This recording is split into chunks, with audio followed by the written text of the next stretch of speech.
imitate. Non-violent. Sometimes I wish I would've went to college. Frown proudly. Cause where I'm from, they hate you when you smiling. Your faith should be your gun. You can't leave home without it. The children being grown, cause all the parents acting childish. You show them your reality, I bet they doubt it. You tell them all about your dreams, just when they out it. Your own blood, ain't no family no more. They do you badly for show. You try to patch up your soul, Lord knows you on a mission to show him you so submissive. The prayer said it's silence, you know the devil can hear him, pay attention. Know the wars within, how much time do you spend? Try to balance your zen, then again, losses is lessons. You tell me you trying to win, we know about saving money. You tell me you trying to spend that blood on it. Sweat, tears, you put that love on it. Your best years was just a dumb moment. You tired of going hungry, can't deal with fake making your life lonely. Your lack of faith that left your soul boning. But you gon' work and you gon' strive, do what it takes to survive. What is truth, what is a lie? You know that war's inside. Some get draped into the fake, they don't know what to decide. Wrong choice meet your demise, keep that between you and I. You realize some people you gon' let go, you visualize. The things you need to feed your soul is on the rise. They not gon' wanna let you go, but it's alright.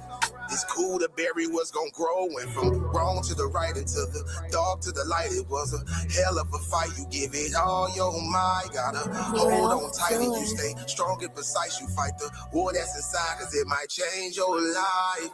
Wrong to the right and to the dark from the light. It was a hell of a fight. You give it all your might. You just hold on tight and you stay strong and precise. You fight the war that's inside, cause it might change your life. I ain't the person that I used to be. So what I do today ain't things that you used to see. Stay the same, no, things change usually. Some folk I may know might get reintroduced to me. Yeah, I ain't the person that I used to be. So what I do today ain't things that you used to see. Stay the same, no, things change usually. Some folk I may know might get reintroduced to me. Yeah.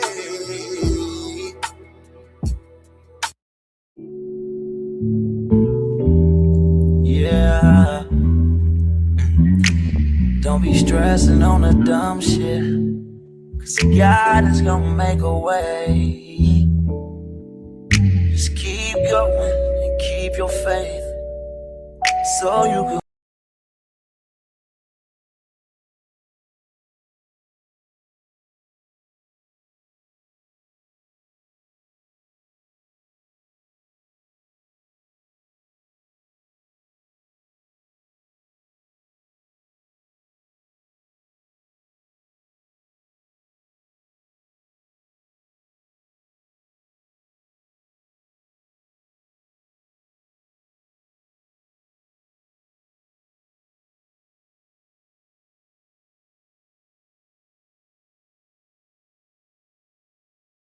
What up, everybody? You on here? I don't know, my laptop just glitched out for a second, but I'm back with it, y'all.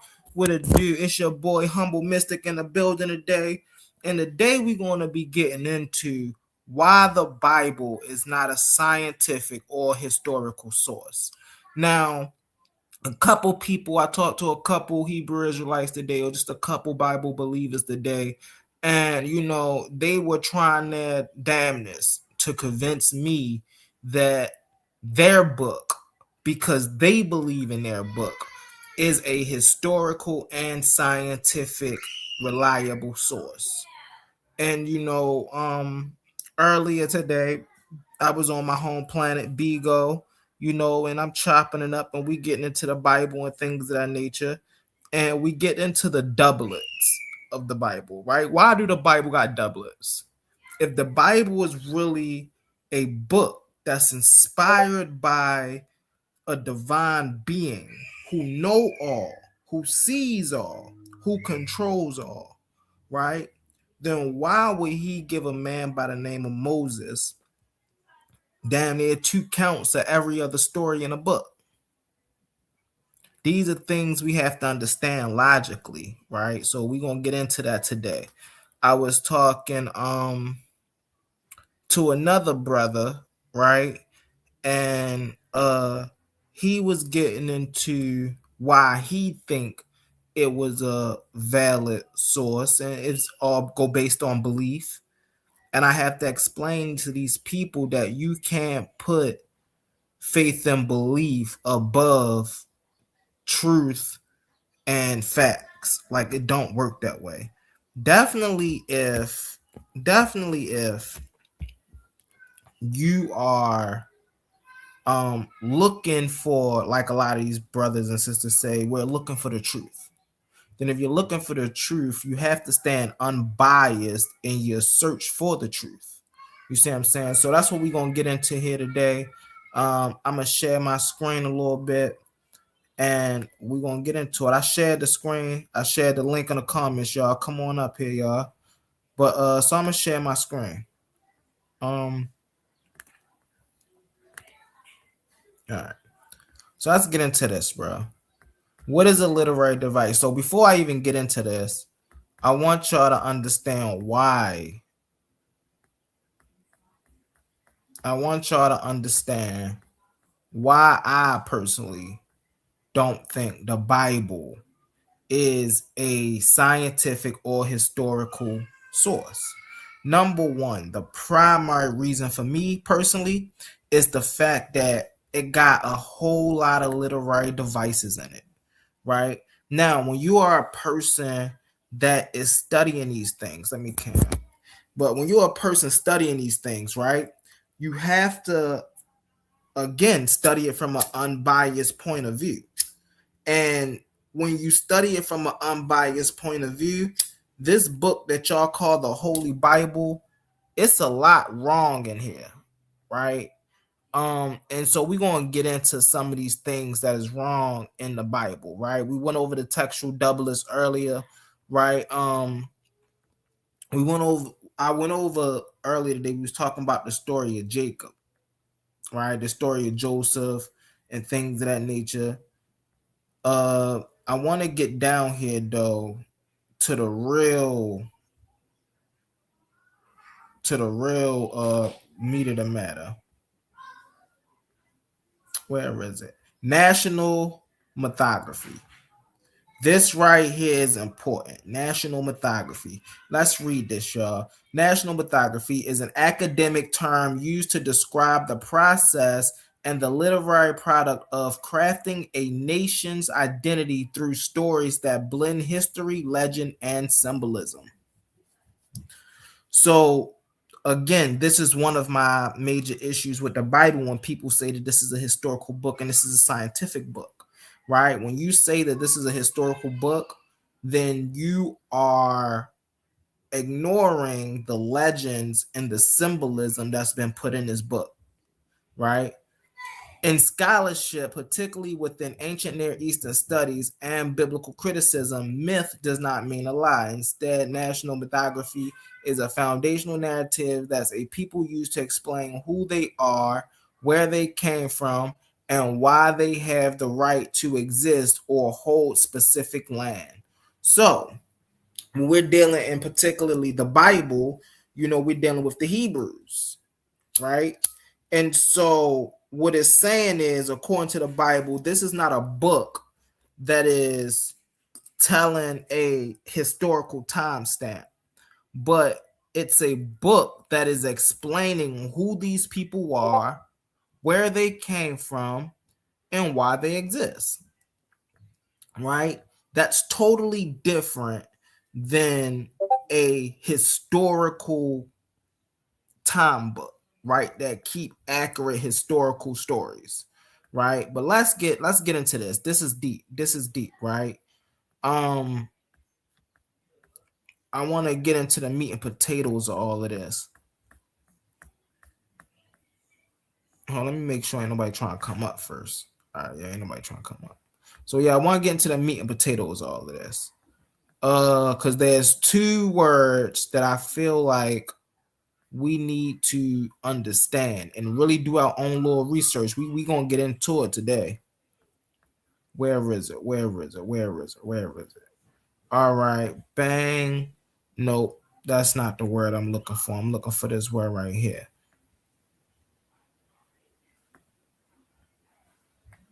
Historiographical. right? Now, historiographical. Now, why is this word so important? Right?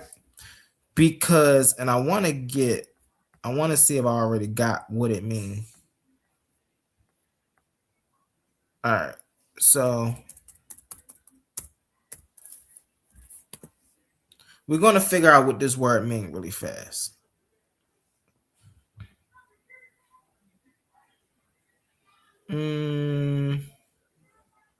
With the agenda and how the specific story has been told at a time, with the author's agenda and academic understanding. Historiography is the key to distinguishing between objective facts and national mythography, right? So here, I want to see if it's going to get into how in academia, historiography in the Bible. When apply historiography analysis to the Bible, we see it as a literary construction rather than a raw record. Okay, bang. This is important right here, right? When we apply this to the Bible, this analysis to the Bible, we see it as a literary construction rather than a raw record. The authors don't the style official records to give their theological message scholastic authority. So what happens is they give you things like timelines. They give you things like what is it called? Genealogies. And what they'll do for these false genealogies is they'll throw a couple of real kings in there, and they'll say, see, because this real king is here, this genealogy must be true. You see what I'm saying? And no, that's not how this works. Let's get into it. Let me make sure nobody trying to come up because I can't see up here. What's up? What's up? Get in. Feel free to come up here. Get in. Feel free to come up here, Brody.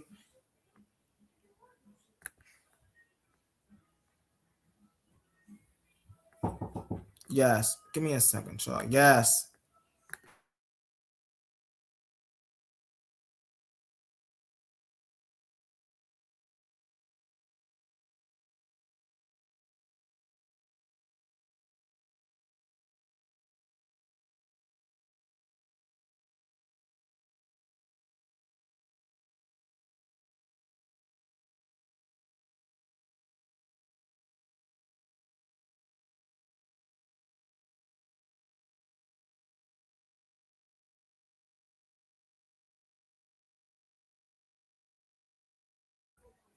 My bad, y'all. My bad, y'all.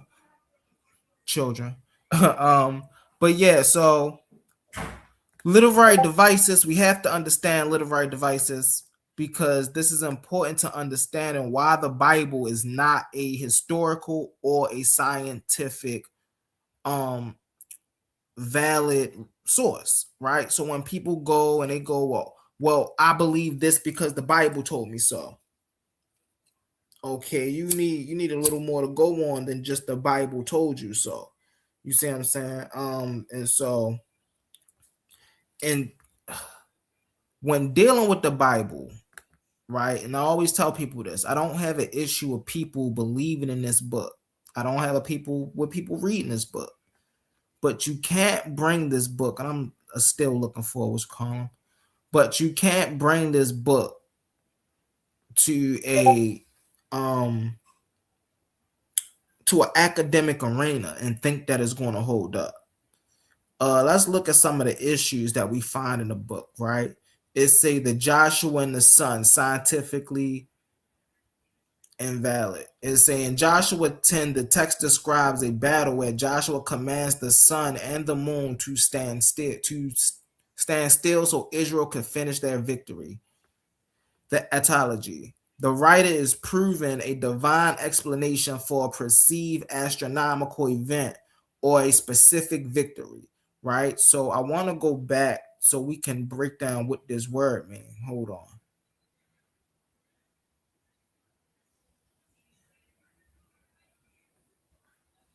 Because I got it in here. It's just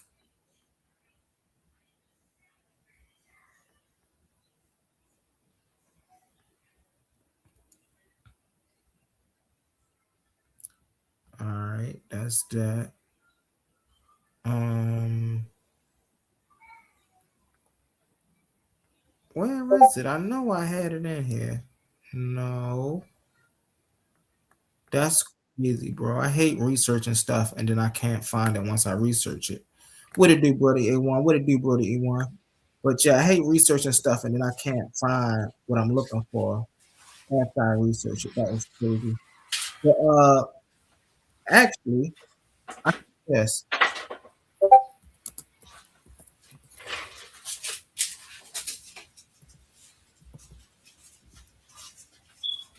What is etiology? Let's figure this out.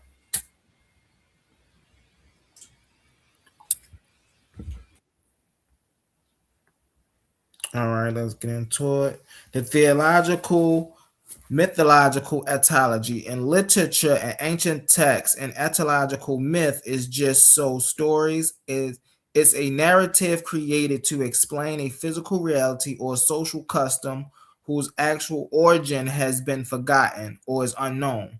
How it worked. You start with an observation, e.g., why is there a rainbow? Or why do we speak different languages? And you create a story to provide a meaningful cause, the God. It is to provide a scientific explanation. It is not. It isn't to provide a scientific explanation, but to provide a cultural, spiritual meaning for natural phenomena. A biblical example, the story of Lot's wife turned into a pillar of salt, Genesis 19. This is a classical etymological narrative likely created to explain the preservance of unusual human-shaped salt formations near the Dead Sea. That's crazy.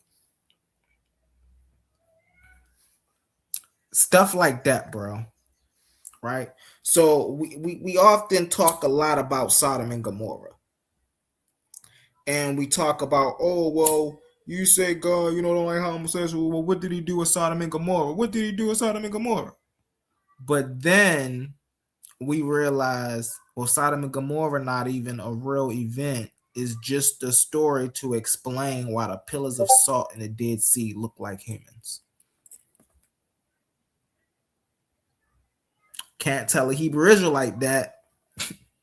No, Sodom was real. Sodom was real. But that's why we get into it bring me back to the conversation I was having earlier. We got a little bit into extraterrestrials, right? Angels and things of that nature. And the brother was saying that angels are extraterrestrials because they're not from this dimensional being. And I asked the brother, have you ever seen an angel? And he said, yeah, but not here on earth. Like, bro, these type of topics be crazy, bro. These type of topics be crazy to cover for me. Only because honestly, it's common sense, bro. It's for real. It's common sense. All we gotta do is look this stuff up, man. It ain't that hard to do, right? Actually, brother A1 had a great presentation the other day. He was talking about the King James homosexuality thing, and hey, his whole presentation, he was just looking at these things. Oh yeah, well, yeah, we know about this. Well, let's get into that. Well, we know about this. Let's get into that. When you do your due diligence to really look this stuff up, then it makes sense on why people are taking a more logical approach to a lot of these scenarios, and we just not sitting back talking about why we believe this stuff to be true. You see what I'm saying? There's a lot of people out there who really is weird, bro. They don't like this live, Lubis, this live. So they don't like academic sources, right?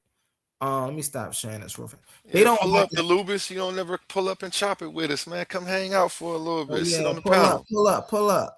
You don't even got to talk, Just Mhm. come hang out. But You I be ain't over even there with all the wild ones. I don't know. You be I hanging ain't out see with them. We ain't A1. as wild as the other pages. My bad. Go ahead, homie. No, you good. I was just saying I look, I was just looking through this damn thing. Yeah, I didn't even see you up on the panel. What it do? But no, it's just again, man, just I don't mind y'all talking about the Bible, bro, but just understand this is not a historical book. You see what I'm saying? This is not a scientific book.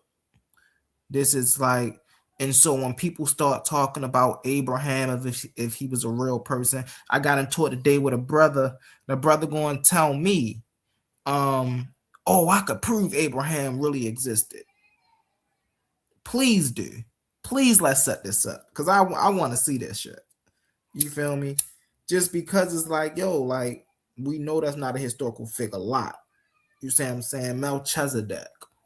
And it's just like, and the reason that's such a important, the reason that's so important, because I know I do talk to a lot of people, they be like, well, Humble, why are you always getting on to these people are not historical or things of that nature?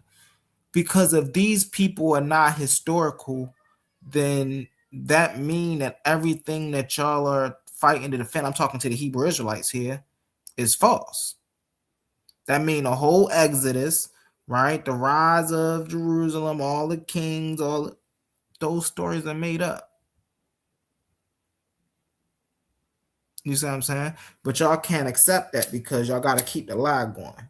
You know, that's the thing with Kazad. You know, my brother Kazad, that's a good brother right there, you know, but he got to keep a lie going.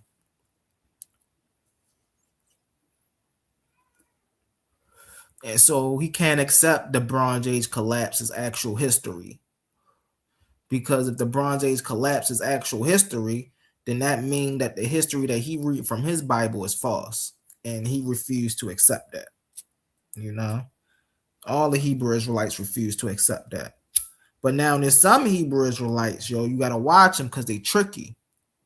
Some Hebrew Israelites will come up here and they'll tell you everything the white man did to the Bible and how the white man had corrupted the Bible and what the white man added in the text and took out the text and this, that, and the third, right? They'll tell you that. But then they'll turn right around and tell you that there's not a contradiction in this book. There's not a lie in this book. There's nothing that leads you astray in this book. This book is for all black people. Like, how do you tell us the truth and turn around and tell us that this book is for us? I don't understand that, you know? And the way people try to justify it is they say, oh, well, this is a historically accurate book. This is a scientific book. You can't prove nothing in the book to be false. It's like, well, can you prove anything in a book to be true? You know?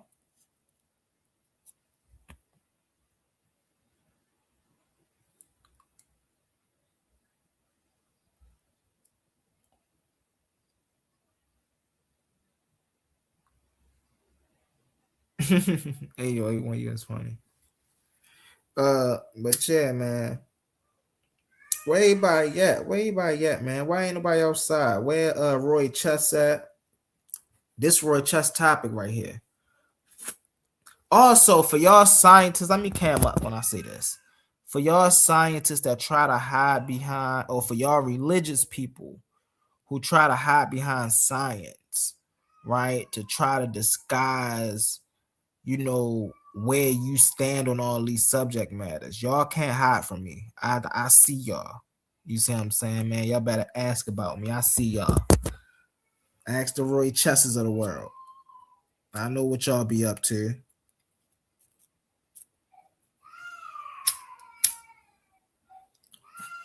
Also, what's his name on Facebook? What's his name on YouTube? A1. Darkness. Is that his name? Dwayne. Yeah, Dwayne. But I think his name Darkness on Facebook. I'm on YouTube. No, We his name most Dwayne definitely on gotta have that Facebook. He sit got down, another Brody. name as his Facebook. Darkness is an alias. Yeah, It might be that in the group chat. You know how you can set your nickname.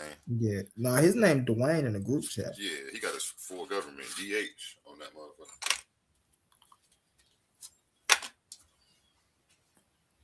How do you feel about people trying to use the Bible as a historical source? Say one. I think it's absurd. It's not a history book. Why would we do that? It's a mythological book that has some history. It's almost like using Spider-Man as a history book, because they got Spider-Man with Obama on the cover. You seen the Obama Spider-Man book? Yeah. Now, can we now use this as a history book because it has some things that were accurate to history? I don't think so. Why? Was Peter Parker now a real superhero because that nigga lived in New York? You know, what about, like, it's historically accurate? New York was a city in America. Obama was the president there. What do you mean? Like, this is what they do with the Bible. That's exactly what they do with the Bible. Like, well, what about the fictional narrative? Like, you're forgetting that. Well, they believe it's real, so yeah. Let me pull up this comic book. And it goes back to what it do, Cosmo. Blessed up. Peace to the family, man. Peace to the family. Y'all talking about some hot stuff this morning. What's popping this evening, I should say. Oh yeah. We talking about this not being the Bible not being a history book. Stop that, man. I'm gonna say if the Bible is a history book, so are a lot of these comics. A lot of these sci-fis you watch are also science. Like, we could call them science. Then hey, they got science in it. Cosmo. Yeah. The Bible is a history book or a scientific book. Then shouldn't we consider the book of Oaspe a history book or a science literacy book? Yeah. See, the thing about the difference between the two is that Oaspe got actual provable information, whereas the Bible is more like a Shakespearean document where it's dealing with the Romeo, where art thou, Romeo type energy. You know, that's not what we're looking for. We're looking for actual provable evidence that we can read in the text and then look out in the reality and point at it. That's the difference between Bible and the O. Well, let's get into this. I don't know. Can you hear me? Yeah, we can hear you. Is the Bible historically accurate? The historical accuracy of the Bible is a subject of ongoing debate, with consensus varying by section. So even the consensus is back and forth. No. The consensus is saying no, not every section of this is historically accurate. So I don't get it. Your history book needs to be historically accurate for you to consider it a history book. Look up look up historiography. Got you. Right after let me read this paragraph. I just want to see if I'm gonna learn anything new in this. It is not considered a modern uniform history book, but rather a collection of ancient texts blending historical memory, or see, I want facts where it says memory. Because someone's memory could be subjective, but I digress. Well, I guess they saying memory there because of the oral tradition. You know, we passing down oral tradition. That stuff wasn't written down. Okay. So the only way you gonna know what I know is if I remember what I know to tell you. Game of telephone. Which I just think is the most absurd way for God to want to transmit his message, knowing how untrustworthy man is, you know. He regretted Think about that really fast. Whole time out. Let's get a little philosophical with this thing now. Think about that. Here's an all-knowing God, an omnipotent God, right? He can do anything he wants, but yet he got to transmit his information orally from human to human instead of just implanting it into all humans so they can know. Yeah, if you don't crack the sky and tell me himself, I'm not rocking with it. It's not valid to me. He got to come talk to me himself. I'm not doing this game of telephone. And I think as an all-knowing God, he should have knew that it was people who wasn't going to go for that and for logical reasonings. But what we deem the hell for that? Right. Yeah. I don't get that. And so that's something else that hinders this religion, right? On one stance, you saying God is unknowing, and other stance, you saying that he just won't do stuff. And it's like, well, it's God. He can do, and then the excuse for that is, well, it's God. He can do whatever he want. Yeah, but Yeah, that's a cop out. if we're humans, mind you, our ways are not God's ways, which means that God think light years above us. But if we're human and we think in terms of survival and what's good and what's moral, right? Why wouldn't God protect that? I don't understand that. Yeah, it don't make no sense. He's outside of morals. That's what they'll say. I'm sorry, Cosmo. Go ahead. No, you good. Right, but that's the idea. Like, oh, God can do it. If he want to execute a child, he could do that. What? No. See, because the difference is this: we can't be more morally correct than God. And if we are, then that means that your God is lower than your own intellectual capacity to figure out what's right and wrong. Yep. You know what I'm saying? That's object. And see, the thing is, like you said, if God don't know something, it's a problem. Because he's supposed to know all things, comprehend every single thing, and whatever it is. So, in the Bible, we read God didn't. He had to come down to see where Adam was. Adam, where you at? You know what I'm saying? That like bothers me too. Man, there's parts in there where he had to come down to the Tower of Babel to see what the men, if they could build a tower. Like, what? How come you don't know this? In Job, remember the devil done snuck up on him at the meeting? Like, how did you don't even? And he asked the devil, "Where you been?" Right? Said, why are you walking to and from the earth or something? Like, bro, you don't even know what this nigga been doing. Exactly, and that's you not even keep your biggest enemy. You ain't even keeping tabs on him. Tabs on him. He got more. He know where you at. You don't know where he at. That's crazy work. And then there was a point in the Torah where the Israelites couldn't. It said that they couldn't drive out the Egyptians or some people because they had chariots of iron. Like chariots of iron. The Philistines, they couldn't drive the Philistines out in the lowlands because they had chariots of iron. Yeah, like what? Your God failed because of some iron chariots. Didn't he make the iron that they made out? Come on, man. So that's what I'm saying. When you start looking at the character, the thing about to the creator gang, the thing that we had to bring out to everybody, to the world, is like, you got to check the character of the God. If your God is lacking in any way of knowing something or being able to defeat or overcome, bro, it's not the creator, period. And my biggest saying, I say this all the time when people try to convert me to their thing, and I'll bring up these character flaws, the moral dilemmas. I'll be like, look, bro, I just don't worship homicidal deities. If that's your thing, more power to you. Right. Like, I can't do it. Bro, not at all, bro. Like, no, I'm not worshiping a monster God that I can look at the text and say, based on the characters of this deity, bro, he ain't even my brother for real. You know what I'm saying? Because see, I understand God is just a title given to an angel who was once a mortal just like us.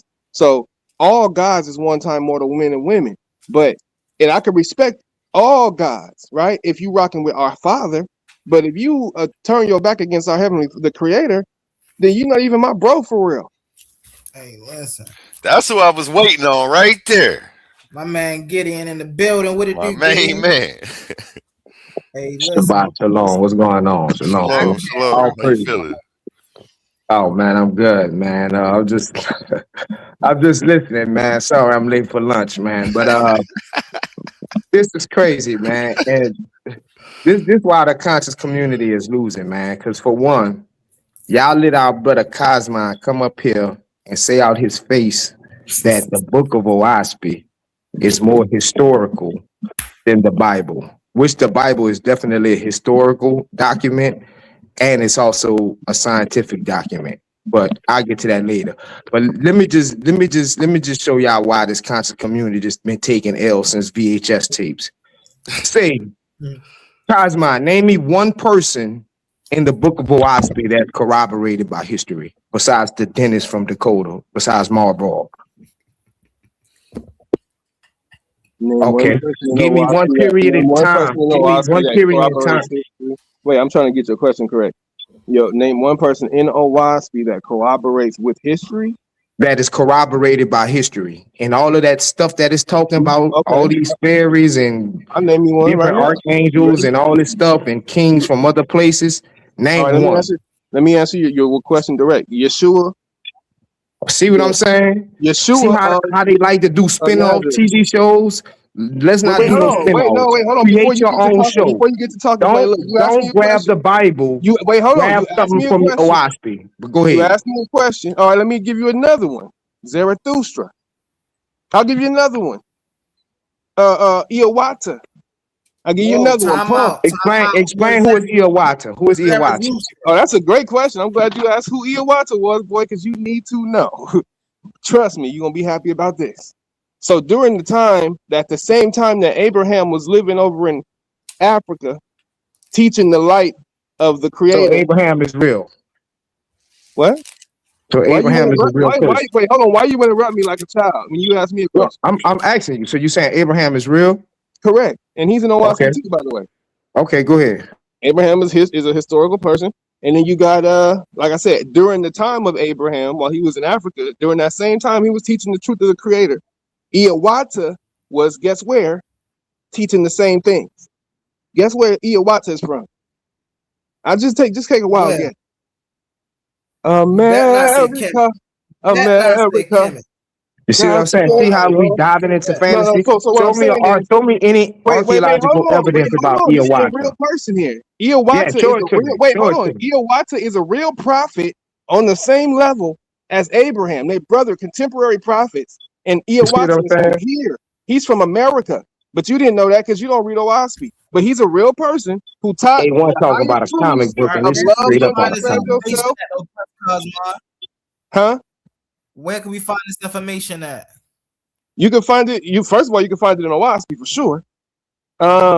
Look up Iowata. I got other little texts that talk about Iowata. They changed his name in popular books to Hiawatha. So if you ever heard of a man named Hiawatha, it's actually pronounced Iowata, right? And he was a praiser of the Great Spirit, and he taught, don't kill, don't steal, love your neighbor as yourself. How you write it? You said what? How you spell his name? How you spell his name? Hold on, let me go get the old real quick. Let me go get my Oaspe. Hold on. Give me 1 second. Y'all can rap real quick. Give me like 30 seconds. Go ahead. Yeah, man, that's wild, man. Like, that's what I'm saying. It's like once, like, okay, you have what you say about the Bible and your biasness and your dislike. Hold on. Your biasness and your dislike for the Bible will have somebody come up and just say something that don't make no sense and you amen it just because you don't like the Bible. That's why y'all losing, bro. Hey, listen, time out. Oh, go ahead. Because when y'all get the Bible out the way and y'all start talking about what y'all believe in, it'd be crazy. Hold on, Cosmo. Before you go real fast, let me say this. Let me come up and I say this. I don't believe none of these doctrines. I don't care if it's the Oaspe, the King James Version, the Quran, the Jewish Bible.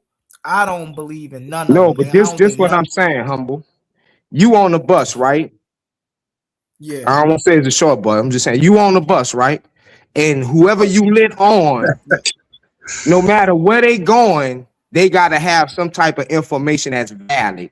They just can't come on the bus, say the moon made of cheese, and you be like, yeah, come on, let's ride. Because just from you letting them on the bus, hold on, just from you letting them on the bus, you amening whatever they're saying. How the moon was made. So that's what I'm saying, Humble. How the Creator made the moon.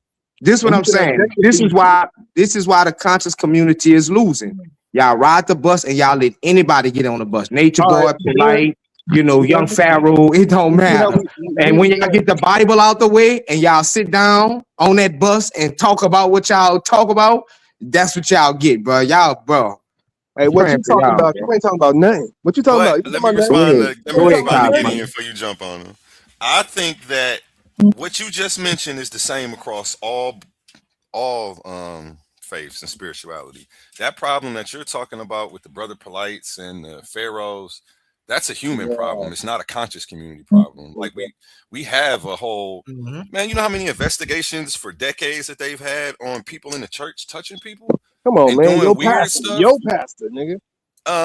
No, hold on. Don't do that when I'm talking, please, though. And I know you don't know, but to me, I like I don't want you to co-sign and instigate because I'm not about to be rude and disrespectful, and I don't want you to do it over top of me. And then when he responds to me unkind because maybe your ad libs a little bit.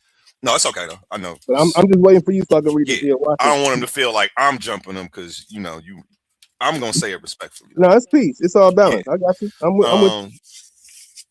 And dang, where was I at? Yeah, it's people talking about everybody mess up. Yeah, everybody messes up. It's not like the conscious community got a monopoly on weirdos. We don't. Like, it's everywhere, actually. It's disappointing when it happens here, of course. I'm sure y'all feel the same way when, like, some of y'all people do some weird stuff. We all be disappointed. But I think it's unfair to throw the conscious community under the bus in that fashion because we do have some weirdos that did that was just a deflection. That was just a way he was trying to deflect from my facts I'm about to bring out about Iowata anyway. Like I said. And I'll fall back, though. Actually, I'll let Gideon respond before I pass it around. Yeah, and I'll say this real quick, A1. You know it's all love, my brother, with all y'all, bro. Humble, even Cosmo, even this Oaspe fellow, man. But say, bro, what the difference is, the Bible is the standard. I don't represent no man. I don't represent no affiliated groups or anything. Now, when you show me in the Bible that the Most High is saying do something wrong, then I can take that error. Easy work. I can easily show you that. Easy work. I can show you that with the quickness. Matter of fact, let's go there. Why are you interrupting me, bro? Let's go into the Bible. Why are you interrupting me? We ain't gotta go to Oaspe. Let's talk about the Bible. So hold on. Let me land my plane. Let me land my plane. And then you can go to some more obscure sources talk about this Iowata fellow who nobody in history probably even know about. But I've never heard so of that's you don't know about that's what I'm saying, A1. It's like it is written. That's what a true Israelite go by. A true Israelite go by what is written. We don't follow no man. We don't let no man walk around here talk about he know 8-9 languages and never ask the nigga to say one of them. You know what I'm saying? Nah, we need you to source that up. The more you cut him off, he's the longer erratic, it take bro. for you to get the floor back. Right. That's how they treat drooks, bro. I'm a drook to this dude, bro. The more you cut him off, the longer it takes for you to get the floor back, Cosmo. And then y'all ended up just going back and forth with half sentences over each other instead of you actually being. I want you to be able to cook. I don't want you to throw the little feather punches that ain't landing. Yeah. Right. Ain't nothing gonna land if both of y'all talking at the same time. I'm gonna sever his head from his body. Go ahead. Go ahead, Cosmo. I mean, Gideon, and then. Yeah, go ahead, bro. Because the dude seemed to can't contain himself. So go ahead, bro. Oh yeah, I'm excited to shoot your guy down again. So we're gonna start with the Bible since you're talking about show me in the Bible where God did something wrong. Okay. No, I said show me in the Oaspe any historical figure. No, I already mentioned a few in Oaspe. We're gonna get to that. I'm gonna put my finger on there. Just so you know, we in Oaspe, the historical prophets listed that we can name. We know Zarathustra, Poe, we know Abram, we know Brahma, huh? No, I'm headed there. I'm on the phone now. We know Brahma, we know Iowata, we know Moses, Capilia, all them. Thoth is in there. All these Negroes is in Oaspe, and they're real people. All right, documented. We know the emerald tablets of Thoth, right? You know who Thoth is, right?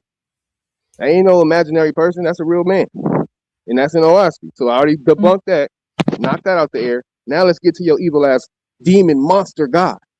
Okay, let's go over here. Let me show this Levitican that he ain't even an Israelite for real. He think he an Israelite, but you're not. All right, so we're gonna go to the book of Samuel, chapter 1, verse 15. Chapter 15, verse 1. And it reads, Samuel also said to Saul, the Lord, that's yo Yahweh, he sent me to anoint you king over his people, over Israel. Now therefore heed the voice of the words of your Lord.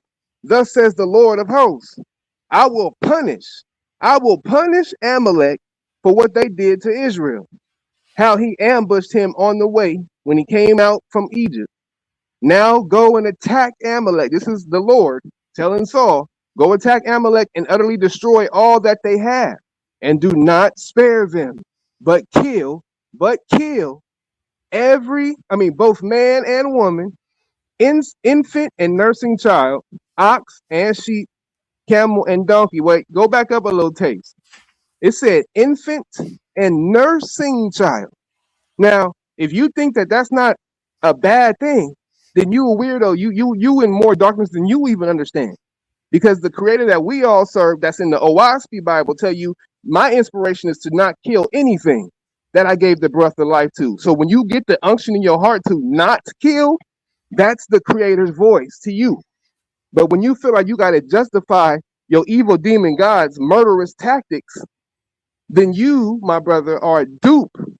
So whenever you're ready to debate what you just asked me, whether your God can do evil, it has done evil in your book, we can debate that. I got objective sources. You ready, Gideon? Go ahead. Speak your mind, brother. So I'm gonna be real fast. And I that's see just the one sister example. is the Go ahead. queen. I see the sister is the queen. Come on, so I'm gonna try to be real fast with this, bro. I'm gonna answer this in two parts, bro.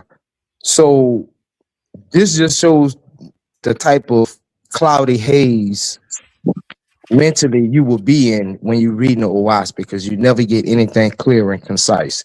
So in the Bible, we have people like Pontius Pilate, we have Taharka, we have Shalmaneser the second, we have Xerxes.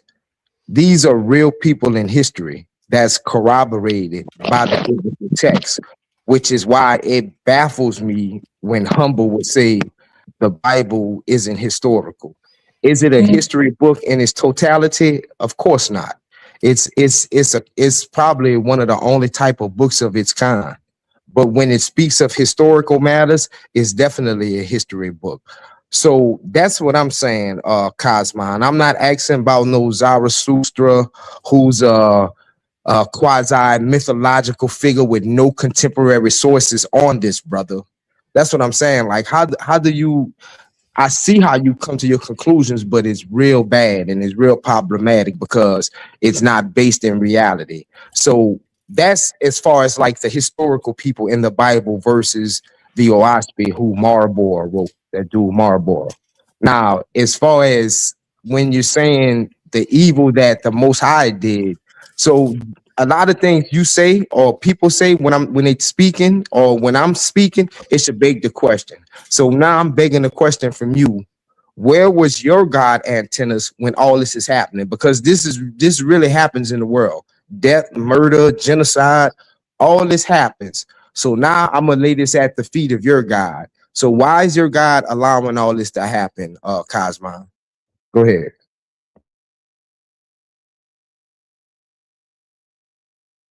He fell off for a second. I'm sure he'll be right back up here.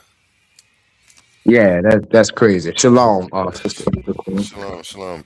It's the queen next. I was gonna say, I hear how he talking with fire. I don't know if you heard well, you did hear my show the other day. I used to talk like him and slide the insults in there, like you're a dupe, man.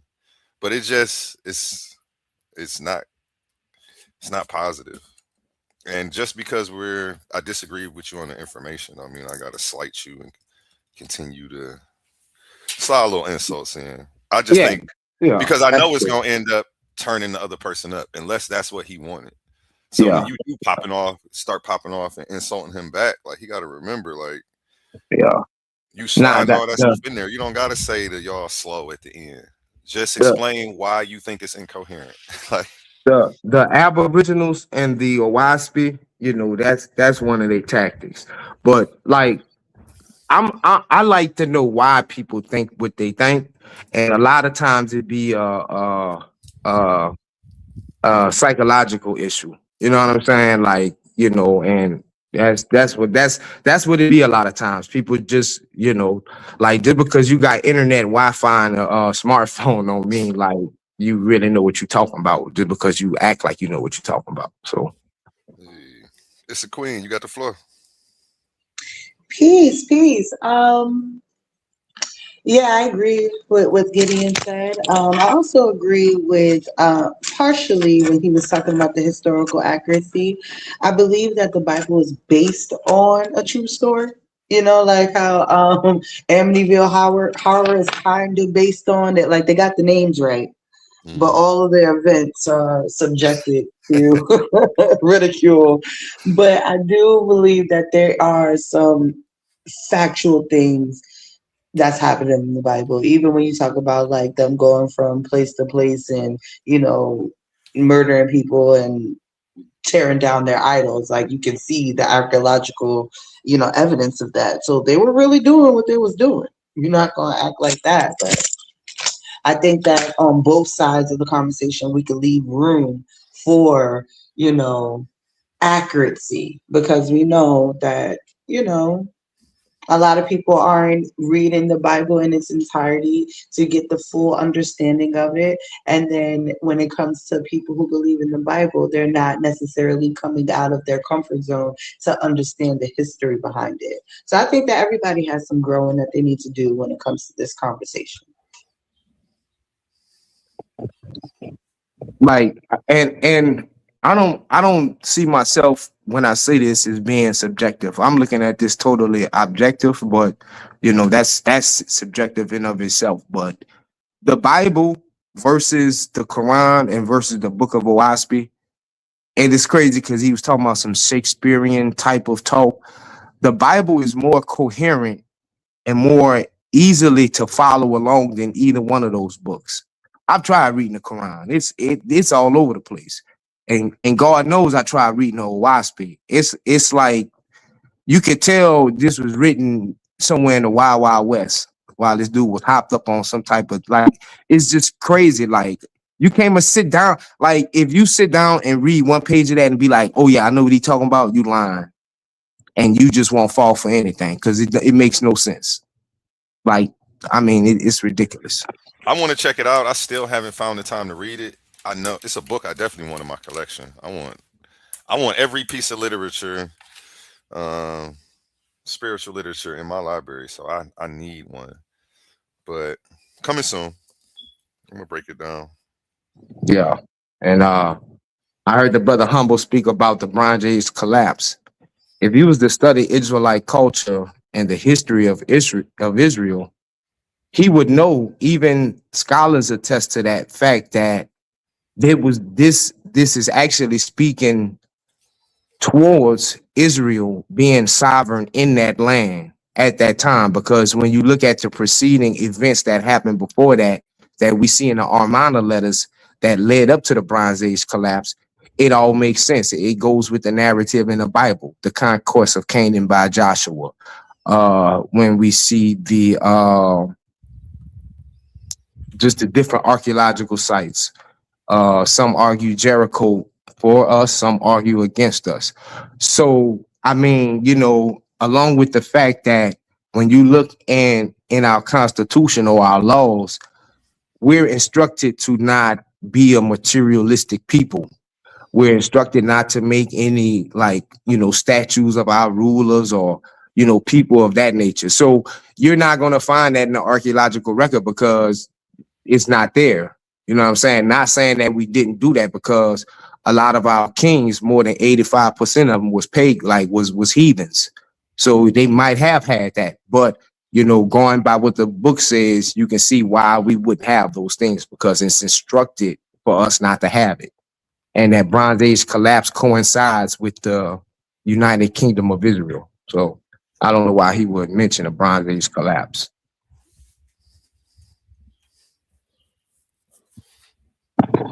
Yeah, but I mean, scientifically, when I had the debate with Cosmon. I mean, there's all type of sciences in the Bible: agricultural, behavioral science, uh, biology.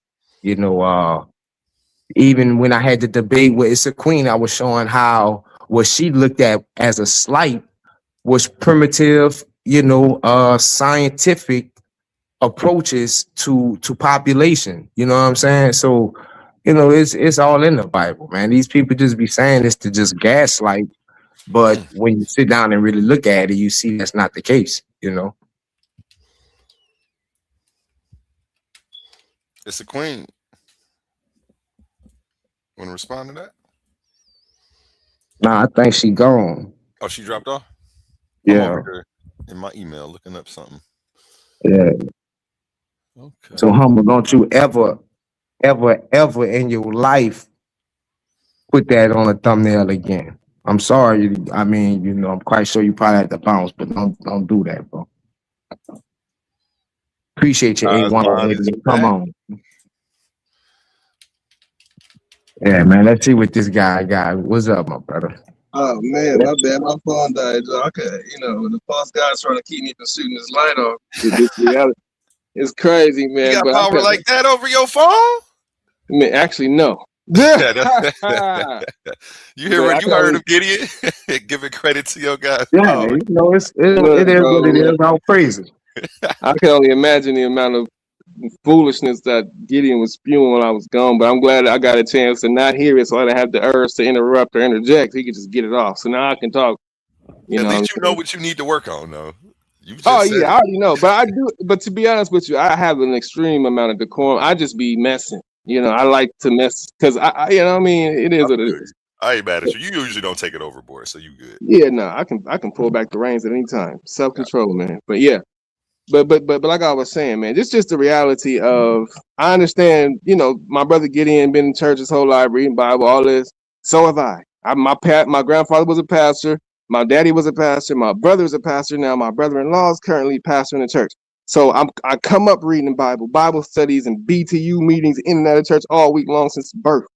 You know what I mean? And I still play guitar for a church right now.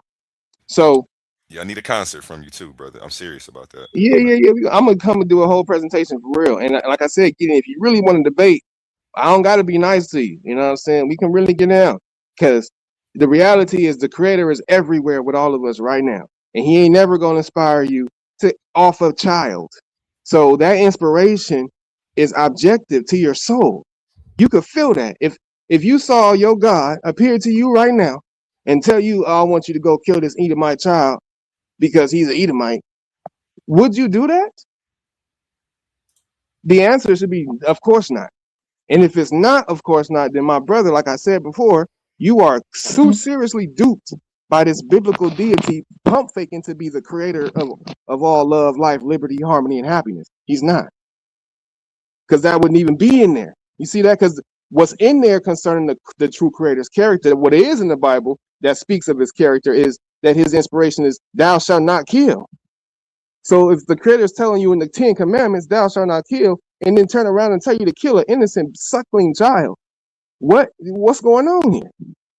But if you had the Oaspe, my brother, if you really sat down and read earth, sky, spirit, right, and took some time to hang out with your brother Cosmon and the creator gang, you would actually understand that even in the Bible, when Abraham was so-called tempted by what the Bible make you feel like it's the creator, but it wasn't. Oaspe tells you that was a low-grade angel that came up to Abraham and told him to offer up Isaac as a sacrifice. You see that? And Abraham checked that low-grade angel and told him, hey, homie, prove to me that you really God, because I've been commanded not to kill, especially not my own son. And then at that moment, the spirit departed away from Abraham, perceiving that he knew the higher law of the creator, which is don't kill nothing. Don't go to war. You're not supposed to do that. So if God is telling you that in any book, I don't care if it's Bible, Quran, whatever spiritual text you reading, like my brother Humble Salute say, I don't believe none of that shit. None of them books. As you should not. You should be able to think for yourself and know the creator to your soul telling you, bro, no. You know that voice in the back of your head that you call conscience? That's not just your conscience speaking. That is Jah. That's Jehovah. That is our Heavenly Father ever present with every man and woman and child on earth. See that? Oaspe tells you that. It tells you that what men in darkness, what they call conscience, is actually the voice of the directly upon you. Hey, Gideon, you see what I got pulled up, right? I only had one judge y'all debate. I'm not about to play it. I've never even listened to this, but I have the results. But it was only one judge. It was Il Doctor, and he judged it. He's one of the most professional judges that I have between him and my dad. But one day we can play this and see what he says about the debate. He gave a real in-depth response, he said, as he always does, though. again, I've never listened to this, so I don't even know what his judgment is. But I don't want to play it right now. I just wanted to let you know we do have it. So whenever you want to do a show on it or set that stream up, just let me know. Yeah, maybe we can get Cosmine on everything too, you know. Yeah. Because I know, yeah, because you put on one of the best performances I've ever seen on my page against Cosmine, man. You had that question and answer round was crazy. That shit was fire. Oh, where? Are you talking? Is this for me and Issa Queen debate? No, this was for Cosmine dropped off again. Oh, okay. Yeah. Oh, this was for you and Cosmine. Okay. Yeah, that'll be That's what dope, made me man. think about it, because I'm like, man, he already went against one of the creator gang. And like yeah, man, I'm wanting to I make can't say circles, one. man. But Ill Doctrine definitely gave a verdict on that. So okay. You know, one of the most respected voices on the internet when it comes to auditing the arguments. Shout out to that brother as well. He's probably working, listening right now. He stays tapped in. Everybody give him a round of applause. I'm going to do a results show for the finals tomorrow. He judged both of the finals debates. Okay. So, yep, I'm going to do that. I really was focusing on the tournament because I got so overwhelmed. So that's why I stopped the judging on the exhibition debates. I just didn't have the infrastructure and the necessary help that I needed to do everything and then still maintain my life. Like I got a daughter, I'm a store I'm running. It's a lot, but I still think I do amazing considering I've gotten us this far. So yeah, man, that's a lot of work for one person, man. Shout out my team, though, man. They've been stepping up a lot lately. I appreciate it. It's the queen. Oh no, that's Ben. Ben Eaton. How you feeling? Hey, peace to the panel. Hey, A1 and Gideon. Hey, I'm gonna jump down. I can only hear you, A1, so I'm gonna jump down and get on my computer. Okay, bet. Yes, sir. Yeah, man. Cosmine said something and then I jumped in before you could respond, Gideon. I don't know if you remember what he was talking about. Yeah, I don't know. I think he was just speaking about his book of Oaspe, man. It's my grandfather, he used to like to read a lot of different, spiritual books, and it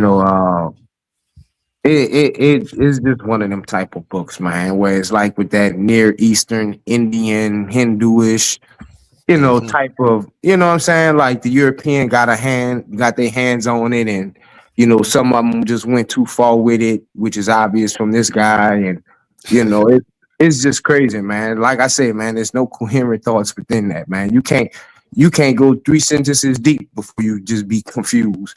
And what a lot of times people do is they be scared to say they don't understand what they reading. So whatever the person be telling them, so they won't seem dumb, they be like, oh, okay, yeah, I see it, and don't see none of that. You know what I'm saying? Like, come on, man. It's just simple, man.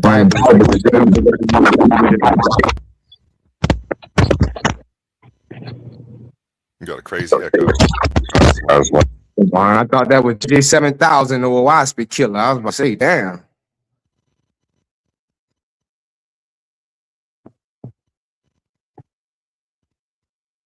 Well, yeah, Cosmine, you breaking up. Can't hear you.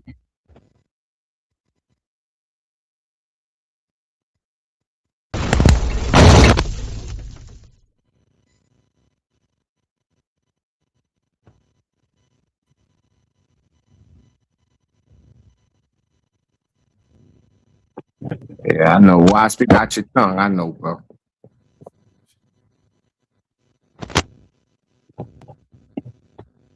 What's the word? Oh, what's good? What that is? King Day Shalom. Shalom, Ben. What's going on? What's up, family?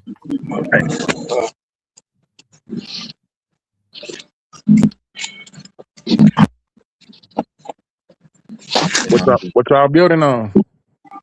Well, Humble had a show on, whether the Bible is a historical book or scientific. He was saying it was neither. He jumped off. I don't know what happened to him, but I just wanted to throw out there in response to Gideon, as far as conversation about Israelites and the Judites being pagans. It was just their culture. Like I know what we see in the biblical text is what we see in the biblical text, but historically and archaeologically, this is simply just their culture. What the biblical texts attempt to do later is to polemicize these things that they deem an issue, but it's an issue because they are writing these texts to suit the needs and the theological views of their time. But historically, archaeologically, ancient Israel were polytheistic. It was the norm in the ancient world. Somebody got Fleetwood Mac playing. That's true. Oh, you can hear that? Turn that down a little bit, huh? I don't want to turn it all the way down. Yeah, but I think I heard King J say that was true, but I would have to disagree with that. That's based on a minimalist approach to the information, which I could, I can respect you have that perspective, but like I say, that would be considered minimalist. So that's not minimalist. That's facts. That's okay. Well, see the issue with using these terms, minimalist, maximalist, is that basically anybody at any time can be a minimalist or a maximalist. I'm gonna give you an example. One of my favorite scholars and archaeologists is William G. Deaver.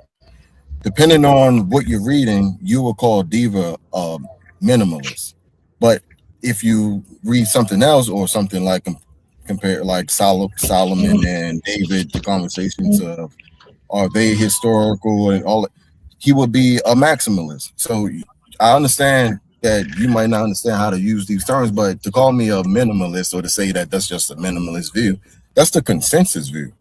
That's the consensus view. That's the consensus view amongst the majority, amongst the vast majority of scholars, to the point where we don't even have these conversations in scholarship anymore. Right. Like conversations about the Exodus. If you read Professor Carol Meyer's book, she explains perfectly the conversation that scholars even have. They don't even talk about trying to find a historical Exodus, rather trying to understand how the story developed, how this story developed within the text, how the text developed. That's more of an important conversation to scholars, because there's absolutely and that is an obvious point that there's nothing there. You feel me? And that's the point that I was trying to bring out, that a lot of it is not factually proven.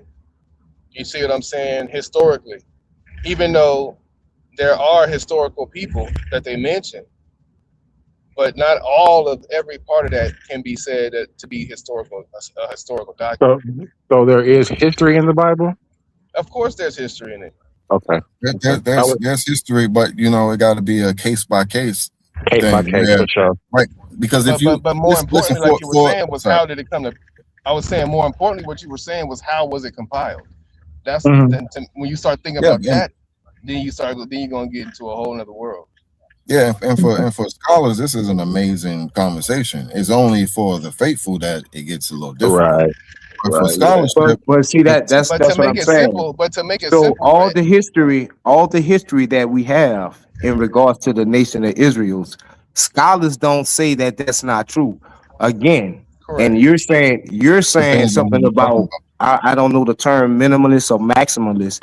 It's more or less when you're speaking biblically, you have an approach. That's what that means. So yeah, your whole conclusion is very minimalist. And you can definitely look that up and see it, because like I say, it's too much archaeological evidence for you to just say that Israel didn't exist. So that's not what I said, but I got you. Hold on. About the minimalist and maximalist point. My point was saying that you're calling me a minimalist because that's just an apologetic excuse to throw me into they just skeptical of the book. Right. And that's unfair. That's unfair, because if you're using that term inappropriately, right? So at any other point, if I was to say, oh yeah, Hezekiah existed, blah, blah, blah. But you're saying points. That's why you got to listen. Listening is an art. I said you're in totality. With what you're already pre-held. Your whole summation. That's what I'm saying. Your whole summation and its conclusion It's very minimalist. Because I disagree with you. That's why you're calling No, me a minimalist. But no, but what Because I if I was was no, to agree not with at all. you, You took I would. offense to it because when No, a I don't person take offense. makes I that, just think when you're a person misappropriating is the term. called a minimalist, it a lot of times it means that they're just trying to, skate out No, information when it seems right. That's how problematic, you and think the term they just is go with the to you. flow. So I can see why you would be offended by it, but I Well, the mean thing that's is, what it is. what, like you said, That's Gideon, exactly what I'm saying, like you Gideon. said, you got to focus on the actual archaeological evidence that we have, that we can see, right? So we know that the Israelites existed. Nobody's arguing if the Israelites existed or not. We know that that's historical fact. Matter of fact, many of us come from that same stock. But the thing is, when you look at the history of Yeshua and look at how he lived, his culture, it was vastly different from the Levitical priests who were ruling over the temple. Yeshua's lifestyle was vastly different, culturally speaking. So he was the one telling you, stop listening to the Pharisees, nigga. And not only him, but the prophets before him was saying, hey, y'all following something else. You need to repent. The prophets was telling these niggas, our ancestors, what you say is Israel. He been saying this for years. Now I'm telling you, the creator is ever present with you, even outside of a book that may have been tampered with by whoever, Babylonians, Romans, whoever done touched it, Americans, and tampered with the Bible itself. Don't matter. I don't care if they burn every Bible on the planet. You still know to your soul to love your neighbor as yourself, outside of any book. That's See what false. I'm saying?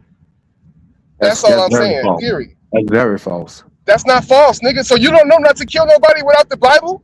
If you never read the Bible, you would just be out here murdering people. That's what you're trying to tell me? The Bible is Gideon, epigenetically in my bones, my brother. But the there are Bible people is in this world. epigenetically in your bones. That's what you just There said? are people in this world not only would You greatly worship the disagree book with then. you, That's but what you're show showing me. you that they disagree with you. But go Listen, ahead, I'm my gonna tell brother. you this. What I'm showing you right now, objectively, what I'm telling you is, if every Bible on the planet was burned, every book in the book, spiritual text was burned, right? Would you stop worshiping the Creator through good works and services unto others? Would you stop because the books are burned? If so, my nigga, you worship a book. You get that? Not honestly, because If you don't get you're, that, that's you're, on you, my nigga. I'm sorry. you're, That's whatever. You can argue all you want. Like I said, debate me no, on it so I can get paid, because we get you're, paid to debate. We get hold paid on, well, $50. 50. I but you need that answer the $50, question nigga. and then you Debate cut me them on off it. though. We'll let the audience choose who wins the debate, because we get $50 to debate. I need that money then. Well, you can win. Debate me on it. Let's get bread. You'll win We the both screaming gonna get paid contest. either way. We both gonna get paid either way, win or lose. So you You'll might as well take you'll the debate. you'll win the screaming contest for sure. I'm I'm not gonna sure win. about. I'm a win based on screaming facts, proving you wrong. Period, nigga. I can tell you right now. Bro, I'm being easy. I'm being nice to you right now. I'm telling you. I promise you. I promise you. Because Okay. what I'm trying to tell you is that it don't matter what book you read, bro. The Creator is still gonna tell you, because He's not bound to no book. He's ever present in all creation, and He But what speaks if to your soul people through don't the believe in trees, the through the same doctrine birds that you singing in don't the believe morning when in? you wake up, when you smell your stinky breath, and He tell you clean yourself. What? And that's a objective truth. Yeah, I This think guy something happened to his audio, but since he's frozen, go ahead and get in there because he asked you a question and he kind of cut you off. Oh But no, we good. I really was wanted to get at Gideon because Gideon was trying to make a point. I just wanted to get some more clarity about what Gideon was actually talking about. Yeah, go ahead. What's up? you got the What floor, was baby. with you and Ben? What was the discussion y'all going back and forth about? Gideon called me a minimalist because I disagree with certain points of his religious beliefs. Right. So you don't know what a minimalist is. Let me tell you what a No, minimalist is. no, Gideon, you don't We A do. understand. minimalist is a person who takes the biblical narrative and the information and looks at it at its most scholarly least level. If speaking laymanly, like for instance, they would say the nation of Israel was nothing more. You believe it was a chiefdom, probably, right? Or like just a big tribe, right? You asking me? Yeah, I'm asking you. I subscribe to Israel's Finkelstein and Aaron Mayer's view, Mahi Mazar's view. Yeah. Right. So yeah, that's a minimalist view. So I don't know why you would be offended by that. But I didn't mean to offend you, my brother. But I was just No, saying you didn't offend me, but I just wanted to clarify that depending on what you're saying, I would be a minimalist and then I'll be a maximalist. So you're using Yeah, the term I think in such in that strict terms. yeah, and I don't know all your points. That's why I say like your summation, That's why I'm your saying conclusion. the label is nonsense because I can be a minimalist one point and I can be a maximalist the other. So to use it in such a strict way would be a nonsense way. That's what I'm saying. Right. So you just don't like the terms at all. I mean, that's understandable. I mean, you can go. I mean, it's fine, brother. You can say it if you want to. I'm just clarifying. I mean, that's it. That's all. Yeah, you want to call me a minimalist? Call me a minimalist. But I mean, the points still stand. I'd rather deal with the data than to deal with the terms. Yeah, and the data definitely shows that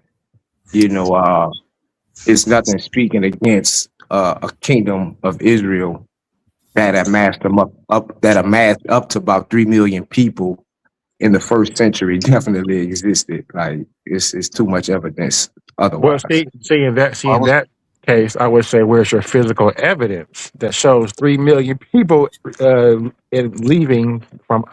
Where's that evidence? Well, Josephus speaks of up to 3 million people. He's talking about the Roman wars. That Josephus is not talking about something that happened the Exodus 2,000 years ago. I'm speaking of the destruction of Jerusalem.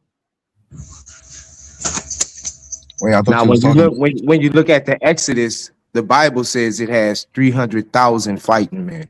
So when you add up the children and the wives and the elderly, you definitely get a range of 1.5 to 3 million. Well, King J asked you what's the evidence, and you said Josephus. Yes, in regards to the destruction of Jerusalem. No, the Exodus. No, not the Exodus. That's what I'm talking about. Those numbers come from the Bible. I'm talking about 3 million people. I'm talking about I know, but what's your evidence for the Exodus in the Bible, according to them? So you say close to 1.2 million people died because they died. You're not listening. I'm not? No. You mixing up 70. You mixing up the destruction of Jerusalem with the Exodus. With what I said. Well, I want to specifically talk about the Exodus now. I don't want to talk about Jerusalem. I want to specifically talk about the Exodus and the 1.2 million that mixed multitude that left out. Is there any physical evidence of any mass graves or any bodies of that 1.2 million? Yeah, nah. The only evidence you're gonna get from that is the biblical sources. So why is there no historical evidence? Well, I mean, we found the evidence isn't the evidence of absence. The Sinai Desert where they sojourned for 40 years, that's not even 2% of that's been excavated. So that's not fair, Gideon. That's not fair because you can say the evidence of absence. I get it, I understand, but to lack absolutely no evidence in areas where you would expect evidence is very striking. Mm-hmm. That's a major point than to say well the evidence of absence is not the absence. Compared to the claim that you guys make, right? Compared to the claim you make, to lack that amount of evidence is very striking. Especially the sensationalist. Which is why I say you agree that's what scholars say. That's a reasonable assessment for scholars to make. Yeah, that's definitely something they hold against the nation. But again, like I said, the area where the Israelites sojourned for 40 years, that hasn't been excavated in totality. In some areas, Where do you subscribe that the event happens at? I subscribe it happened at Serbi El Kadim. Well, I would say they was in the Sinai Peninsula. Mm-hmm. That's why I gave you the exact location. Serbi El Kadim, the turquoise mine, right? Right. It happened, but I'm just saying, if it did happen, that's where I'm, leaning towards it because that's where we find the Proto-Sinaitic script. Right. We see, and some scholars, such as Dr. Petrovic, he speaks of, what they actually say, and it speaks of Ephraim and Manasseh being in those areas, which will make sense. Where? I don't think it. I haven't heard of Truly, that. his Yeah. translations been widely discredited. Yeah, I'm Well, not you quite know, it's sure of like that. that's why I say you can get some that say yes and some say no. So No, every like okay, think about Christopher Rolston, which Garfield just spoke about last week, who is probably the number one epigrapher uh Hmm. in the world. yeah, I'm He familiar with you he talking he about.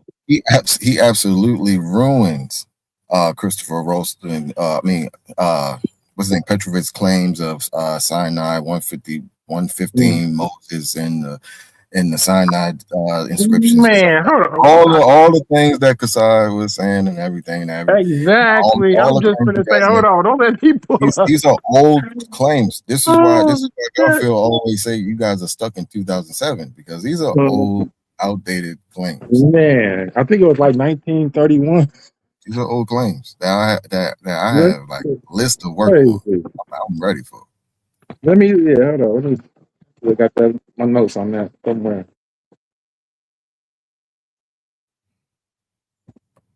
Mhm.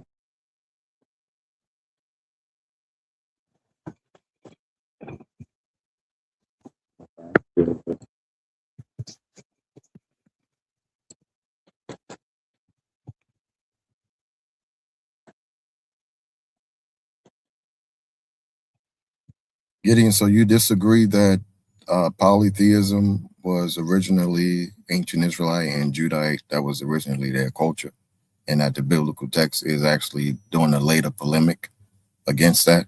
You don't agree to that? No, I don't agree to that. I agree that Can you tell me why? in their formation, they were quote unquote monotheistic people. Now, like I said, they've since the beginning they've delved into idolatry because basically the whole world delved into idolatry. Like the whole world at one point, worship the creator, one creator, but they all corrupted themselves. That's why we see people mistaking El and thinking El is Yah. Like they confuse, Are you Can you gonna because can you give me your origin of Yahweh? What is his origin? he has no origin. You talking about like as far as like scholarly and historically and like I mean, archaeology? like, when did he pop up in history? just Well, actually the first mention of him will be the Sashu of Yahweh, if I'm not mistaken. Okay, so about 1450 BC, we see his first occurrence. we don't know that though. Yeah, and then I don't even think it's Yahweh in that occurrence. It seems to be Yahoo. We always have Yah. Like and this may help you because I like to do a lot of unbiased research, and I was studying the northern location for the Ur of Chaldees, and I stumbled upon these Amorite tribes in the Mari kingdom of Yamhad, and they're called the Beni Yamin. So I like to say that these are the Beni Yamin, Benjamin. And within this Beni Yamin clan, they have tribe, they have clans that have the theophoric name titles Yah. They also have chieftains, right? Who I find interesting that their chieftains are called um, David, right? Um, I found that interesting. They call their god Sin, which is a moon god. Um, El Shaddai. I found that interesting as well. But we also see the same moon god in Egyptian worship by Egyptians. We've always had moon deities. When you hear Amos, it's really Yamos, and they're worshiping. That's a solar deity. Yah has always been a moon deity. Um, so I don't know. I actually have a theory where I'm suggesting that Yahweh is just another nameless Namina. You know what nameless Namina is? I never heard that term. Okay, nameless Namina is That a term. sounds what that's Greek. No, nameless demeanor is a term to whereas like if you hear in reference to Lord of God, Lord of Abraham, Lord of Jacob, those are nameless aminas. It's not identifying the name of the God. It's just telling you, identifying the spiritual force behind the invisible God. It's a God that requires rituals and deity, but you cannot see his face. I particularly popped in the head when Moses talks to God or on the mountain, and he won't let him see him. He sees his back instead. Right. But the term, That's an example. where did that term So, originate? so it's an example of nameless Lamina is basically a bunch of nameless deities, right? No, I'm That saying the language. What language is that? it's Amorite. I think it was found in the Amorite. I'm not sure what language it is. Okay. Nomina, but So I guess how they numus from spirit, numus, let so to me speak. let me look it up. I can actually. Uh, but yeah, nameless. Just look it up. Nameless Namina. I would say most all religions, in their primitive stage, their deities are nameless Namina. They are just the forces, and then like you will have some nomadic tribes that would take some of these forces and give it a name, right? So like when we see the Lord of the Mountain, and which is called El Shaddai, I'm presenting a Nah, that thesis would of. be the Lord who sees, if I'm not mistaken. Shaddai, who sees. Well, Shaddai means in Amorite, Bel Shaddai means Lord of Mountain, right? Okay, you speaking So, Amber. and, Okay. and so these would be, for example, these nomadic tribes, right, are in the mountains, right? So these Lord of the Mountains is not naming a particular deity, but we do see this deity identified later in the Ugarit text as El, right? So when we see El Shaddai as the epitaph for Elion, right, as the epitaph for El, and El Shaddai's epitaph for Els, these are, I'm thinking, titles or descriptions of this nameless Namina, right? So I'm working on it. I'm just discovering the nameless Namina myself. You know what I'm saying? No. Nah, I could go with some of that, you know what I'm saying? Because that's why I say, like, Ben, you are you know, familiar with the concept of the nameless Namina as far as like just the deities? yeah, Um, just the concept behind it. I'm familiar. That's why I say, like, some of that, mhm. I can agree with, meaning that at one point, all nations, all people, they started with the worship of just one creator. Of And course. that's when you start seeing consorts and wives given, and that's where the Bible separate. Because if you're saying man and woman is made in the image of the creator, why does the creator need a wife? The creator is the wife, the creator is the husband, the creator is the child. That's Mhm. the creation. So that's where we differ from the Canaanites, because they wanted to give our Asherah, and the Egyptians, they wanted to manifest it into different appellations when that's Well, not needed. you are the Canaanite. You are the Canaanite because Nah, what I'm we were Canaanites in a sense of, like, I'm an American right now. They were nah, in you're the the land of Canaanite. Canaan, but That's disingenuous. they've always That's just been Yasharal. I that's disagree just with that. and that's just not scholarship. That's not critical scholarship. This is simply not the conversation in critical scholarship.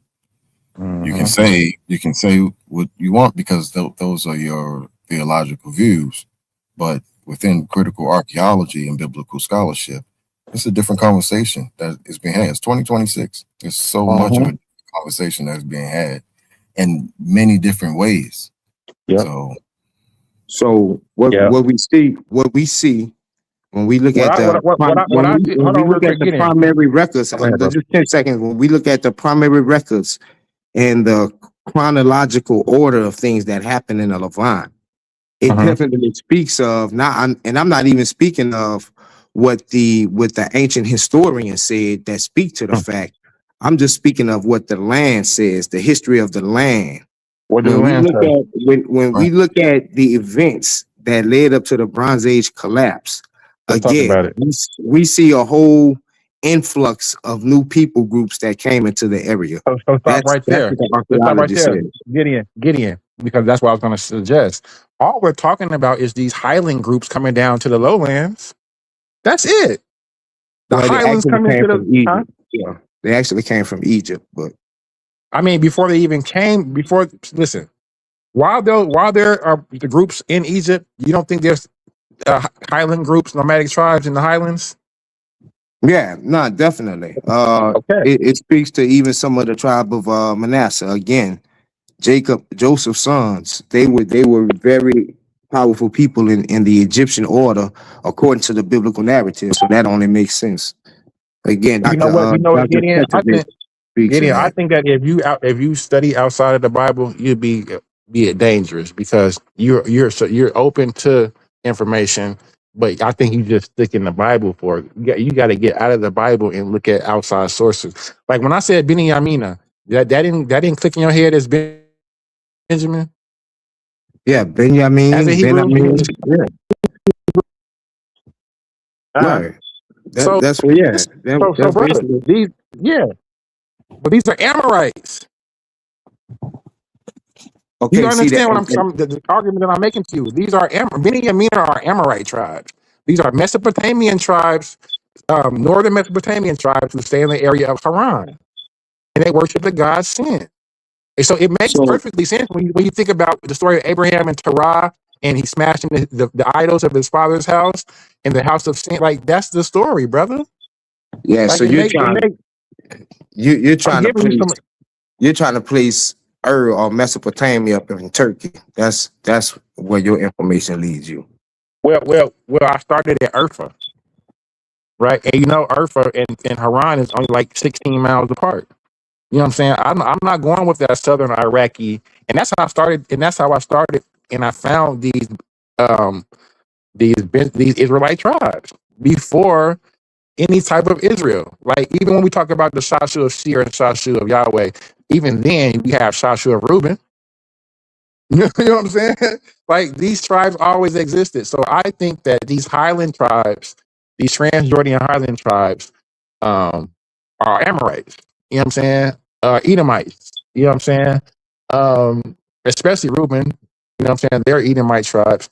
But specifically when I'm talking about like the kingdom of Mari, kingdom of Yamhad, I'm talking about northern Mesopotamia, which is now modern day Turkey, which is we're talking about Urfa.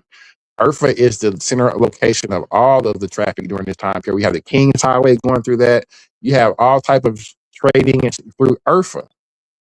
And if you tell me that Urfa is right there, at least since 10,000 BC, and you telling me that 15 to 30 miles away, you have Haran, Nahor, Taraki, Terah, all of Abraham's brothers and nephews. And in that same place, you have a tribe called Beni Yamin that calls their God El Shaddai, brother. And this is historical. I haven't said anything biblical. Right. Yeah, I would have to look at that. You know, I haven't looked at King, that information. So. King J, Benny, I mean, just means people of the north, right? Sons of the right. Sons of the Sons right. of the right. Sorry, sons of the right. Sons of the right. Yeah. And And Benny, they have another like that means sons of the left. Benny, I think it's Benny Samuel. Yeah. Samuel. Yeah, sons of the left. So I'm researching the actual tribes and stuff, and I'm just looking at the similarities. And they worship a god called El Shaddai. You see what Kassad is saying in the comment? I ain't checking out Kasai yet. He said I told Kasai to go look at that. What did he say? Not saying it's not Benjamin. That's not even the actual name. That's related to a group. They're related to a group called Sons of the Left. They are related to the Sons of the Left. The Benny Samuel. So like I said, I just it's too much of a coincidence for me to say no because like their worship their God is called El Shaddai. They're doing Israelite practice. So you saying are you saying that Benny Amina are what the biblical texts are referring to as the tribe of Benjamin? Benjamin, I would make that argument because in the Mari tablets, the Ibi Laban or whatever the name is referring to them as Habaru because they are coming into the city and destroying, the towns. I'm like that makes perfectly sense because in the biblical text, Benjamin is described as this ravenous wolf, right? They're known for looting in towns and these nomadic. So I'm like that fits the description, you know. Um, So I don't know. I don't know. So I it's just too much of a coincidence to me to write this off as no. So I'm still researching it. Like I said, this is new. I just crossed upon it, stumbled upon it, and you know. When So you have that source, I actually, when it was in the area, I what remember date this. do you have them in the area? this You is might get some heat from me. this is 18th century, BC. 1800s, yeah, Thank 19th century, 1800s, yeah, 18th century. you. Sorry. It's basically coincides with the Amorite expansion into the Levant. So that's my argument. That's what I'm working on. I'm coming with a little thesis about it. So it's too many coincidences to be like, you know. And I found Abraham. It doesn't say Abraham. It says Abiram, right? Abiram. He's called a Nazi. You know what I'm saying? I think Nazi means like ruler or something like that. You know, Chief, basically. chief. Mm-hmm. Yeah. Yeah. I mean So, that's interesting. I mean, I definitely would have to look at that. But yeah. but they're not worshiping Yahweh. They're not worshiping El. They're worshiping that God called Sin, right? But they have these different nameless meanings around as well, right? So I'm just trying to figure it all out as far as um, how, because I'm making an argument that the tribe of Benjamin brought uh, this particular worship and title with them from Mesopotamia into Canaan. So that's what I'm working on right Say, now. But say that again. Say that again. That last part. What are they? What are they bringing in? What was? this transmission, they're bringing in that title El Shaddai. And the Bringing. Amorite is Bel. It's not El Shaddai, and the Amorite is like Bel. It's spelled Bel, of course, and then the Shadda, I think. Shaddai, And and it that'll means be Lord. hard as far as trying to transfer it from Mesopotamia, Mesopotamia to southern Canaan. Mesopotamia, that'll be hard to do. But like I said, I'm gonna I check think out so. them people up there though. I never really looked at those people. You gotta look at the Mari tablets. Don't look up Abraham. You won't find Abraham. Look up Abiram, right? Don't look up Benjamin. Look up Benny. I mean, you know what I'm saying? Like you can't. You have to be really precise when you're asking or typing in. Right. And go to JSTAR. You won't find it in Google They're gonna get you. yep, Yeah. or AI searches. You won't find it at all. Yeah, man. They're gonna get you for this. The JSTAR. Are you talking about this? No, I'm Yeah. just. I got the sources. I got it written down. I'm on it, so I just got to put it all together into where it makes sense. You know But what you I'm and saying? Nasai had a debate on this already, I right? kind of remember this a little bit a while ago. You say Yeah. That would be an you say you interesting. have? Yeah, that would be an interesting conversation for you to have, man. That would be cool. Mm-hmm. Yeah, I'm trying. So I'm bringing out these sources that I haven't. I'm just familiarizing myself with. So they seem pretty legit, and so I'm like, okay, it You makes and sense now. Nasai debated this though, right, King J? We didn't debate this in particular. We basically debated the origin of El. Was it is it in Canaan or its origin? Oh, I'm okay. always suggesting that El was the original deity Yeah. of Israel. We see it in the name Israel. Israel. You know what I'm saying? I think that's a prime example of a theophoric name that contains the name of the actual deity. So you would have to tell me why it's not Israel Yah. Israel Yahweh. You know what I'm saying? That's just the way that the title comes out.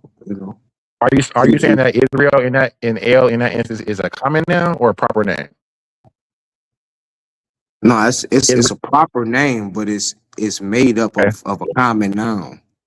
When you say El, that's a quote unquote common name for Yahweh. El is, or is El not also a name of an actual deity? No, see, that's what I'm saying. When you speaking of that Numa, whatever you were speaking about, certain That parts of it nameless agree nomenon. with, Yeah. because in the beginning we all worship the Creator as El. But then that's when the Canaanites, the Egyptians, they started giving El consorts, and that's very misogynistic if you ask me. But once that started, that's when Yahweh chose Abraham to separate from the rest of the world, and eventually we get Israel. Mm-hmm. But I mean, Yahweh had a concert too. So that Yahweh, can't be no, true. no, no, Yahweh had a concert. Yahweh never had a consort. Mm, There's a whole study on it. Right. So like we yeah. could say that Well, there's a whole Bible. we Show me don't where the agree Bible with say that. wait, hold on, let me finish. We can say that we don't agree with that study, but to say that that doesn't exist, like we're doing too much, right? Because it clearly says in his Asherah, Yahweh and his Asherah. Now, how you want to interpret that, that's fine. I like to go with the consort story, but you can't just Right, deny the evidence. right. Nah, like I Yeah. deny it, and like I say, show me in the Bible where Yahweh has a wife. I yield.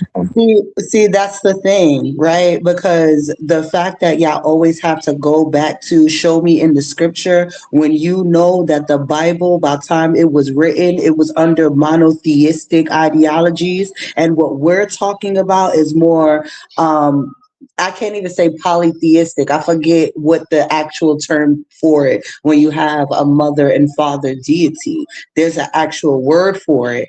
And um, It's that word Yahweh. described the early Israelites because that's why you're saying that, oh well, they started off as El and then they El got consorts. No, y'all believed in El and those consorts until you became monotheistic in Deuteronomy. Yeah, I That's guess what the that. history is actually Right, telling you. Mm. right. Deuteronomy 32 verse 8. Yeah, I mean that's where yeah, I mean the sister got a point there. Um, Yeah, and It, that's a bad reading of that text when you think Deuteronomy 32:8 is Yahweh giving how y'all have it, El giving Yahweh a portion of land. That's just bad reading of the well, text. no, no, Like no, that. no. I don't say that's El giving him his portion. I'm saying that's Yahweh being assimilated into the pantheon itself. You know what I'm saying? Before Right, then, you know what I'm saying? Yeah. So no, I right, don't think right, Yahweh is the father of El at all. right, right, right. So Can I say something And real now, quick? go ahead. yeah, go ahead, brother. Different say, and now I'm even beginning to think that Yahweh is just a title for one of these just nameless Naminas. I'm really, you know what I'm saying? Like I'm just thinking that he's just a title. Even I'm even starting to think that El and Yahweh are just titles for this particular nameless Naminas, right? These particular nameless forces, right? That we can't see, but yet are worthy to be that require ritual and praise. So I'm working on that. Go ahead, Uh, Kasai. uh, yeah, I just wanted to get in here real quick. I ain't gonna be able to be on here too long. I'm waiting on Apostle. Actually, we finna do a show, so I'm just waiting on Apostle. So I just came up here real quick because I heard the brother mention my name and King J going in. So uh, I actually I'm not gonna really try to correct the information. I already debated it, so it's really pointless. I like how my information seems to be like the standard of which people gotta keep trying to come back and correct. So the one thing I wanted to get with King J on, because I was trying to get with you the other night when Reggie was on. Like the one thing I wanted to talk to you about the Benu Yamina, right? I want Yeah. because I did tell you next time I caught you on a panel, I was going to rap with you about that after I read on it. So Yeah. I don't know if you noticed, but that not only do they go by different names, Mm-hmm. they're being called the sons of the right, and Right. Yes. they're related, and they're also being called that, and they're related to a group called the sons of the left, and that they're referred to by different names. Like Benu Yamina is not their actual Right. actual It's name. different. It's different plans within the tribe, of course. Yes. Right. But I wanted to get that to you, like the information I pulled up was from Cambridge University. I'm gonna share a screen one time, but I'm on my phone. Yeah, Those people are, they actually have different names. They're not actually just called the Benu Yamina, and they're related to an Amorite. They're actually Amorites. They're related to a group of people called the Sons of Left, and that isn't their yeah, actual name. So yeah. I don't see the Benjamin connection to that whatsoever, bro. I mean, it's nothing more than just a similar name. So you don't believe so. What I found was that this actual Binyamin group, they worship a deity. They worship the god Sin in Haran, right? And they were calling their deity El Shaddai, right? They're exhibiting certain Israelite practices that we would later see uh, accustomed by Israel. I have wrote it down. The one in regards to the ass, right? The donkey, where they killed the donkey in regards for like for a treaty or some sort, right? They're making a treaty, they would take the donkey and that seems to be some sort of Israelite custom. Um, it's just it's so many coincidences, brother. It's just like hard for me to like. And then Haran in itself has the link to Abraham. You know what I'm saying? So I'm like, this is just too incidental for me. I got to do some more research into this. So I'm Yeah. still studying it now, but so Yeah, at the end you And kind of so, jump. I don't know what exactly you noticed that you kind of jumped from Haran. What I read about the Benu Yamin on, they're in Amorite territory, not Syria. well, Haran. So you got to remember that when they say Mesopotamia, it's northern and southern Mesopotamia. Northern Mesopotamia is modern day Turkey. So we're talking about the Urfa area. We're going to be in Nahor, and we're going to be in Haran, which is southern Turkey. But at that point in time, it would have been referred to as it was Amorite. It's the Mari kingdom. It would have been Yamhad and Mari to be exact.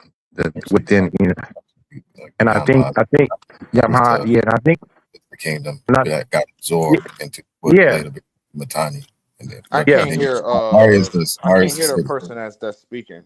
He real low and it's breaking up too. Oh my bad. Mari is the city, right, King J?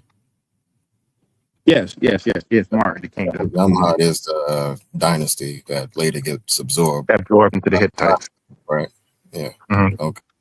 I just want to make sure I was on the right page. Is what you were saying. Yep, I'm and sorry. which is biblically when they're referring to Padam Aram, Padan Aram.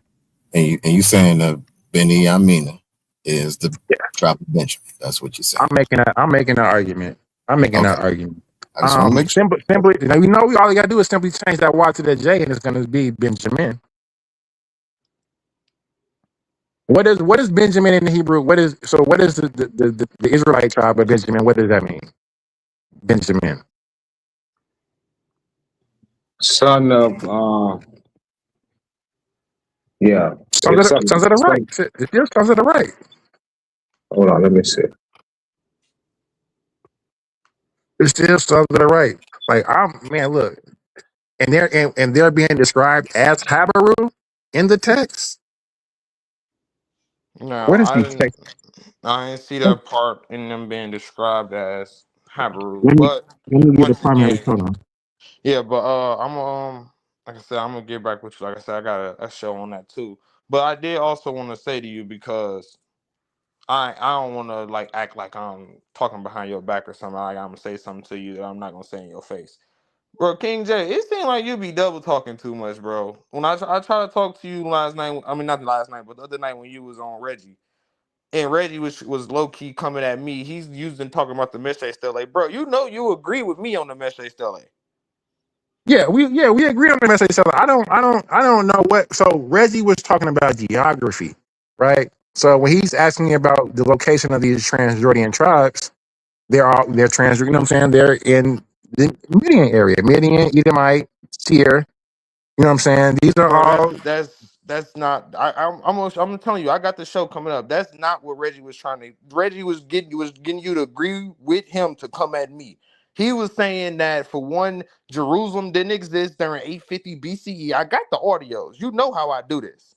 He said Jerusalem during 850 BCE, when the northern kingdom and southern kingdom are contemporary, he said Jerusalem didn't exist. Then he also started talking about that they're supposed to be coming from the south and everything. When in 850 BCE, the northern kingdom of Israel has already been established. It's like Already 5, 6 established. kings. Yeah, yeah. Nah, see, I don't.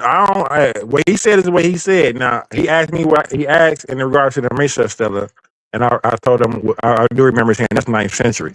You know what I'm saying? So that's kind of, I didn't hear. I was on earlier, and then I jumped off, and when I jumped back on, I had missed you and his interaction on the show. You know what I'm saying? So I didn't. I'm I'm I just ain't catch. I'm just saying it sounded like you was double talking, bro. Like, No, I don't know what. No. I just answered his questions to the best of my knowledge. You know what I'm saying? I didn't. I ain't know what y'all had going on. keep me up out of you and Reggie. You know what I'm saying? But yeah, nah. So, but in regards to that, I still, in geography wise, I think, and that's what I thought he was referring to as just location. Um, in regard to the Moabites and in these Israelite tribes. But yeah, I mean, I think we're on the same page now. I kind of, yeah, I'm kind of on the same page in regards to that. I still hold fast to L. Now I'm doing more. Like I say, I'm working on this nameless Namina thing, and so I'm trying to wrap my arm around it. How they're um, coming up with because the nameless Namina, they're not called a name; they're described by what they do, right?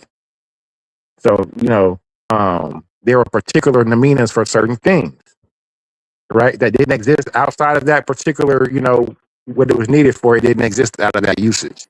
So I believe at some point, some of these tribes combined some of these nameless Naminas and gave them a name. I think Yahweh was one of the names that was given. You know what I'm saying? So that's kind of what I'm working on. El and Yahweh, actually, because I'm arguing that they brought El into Canaan.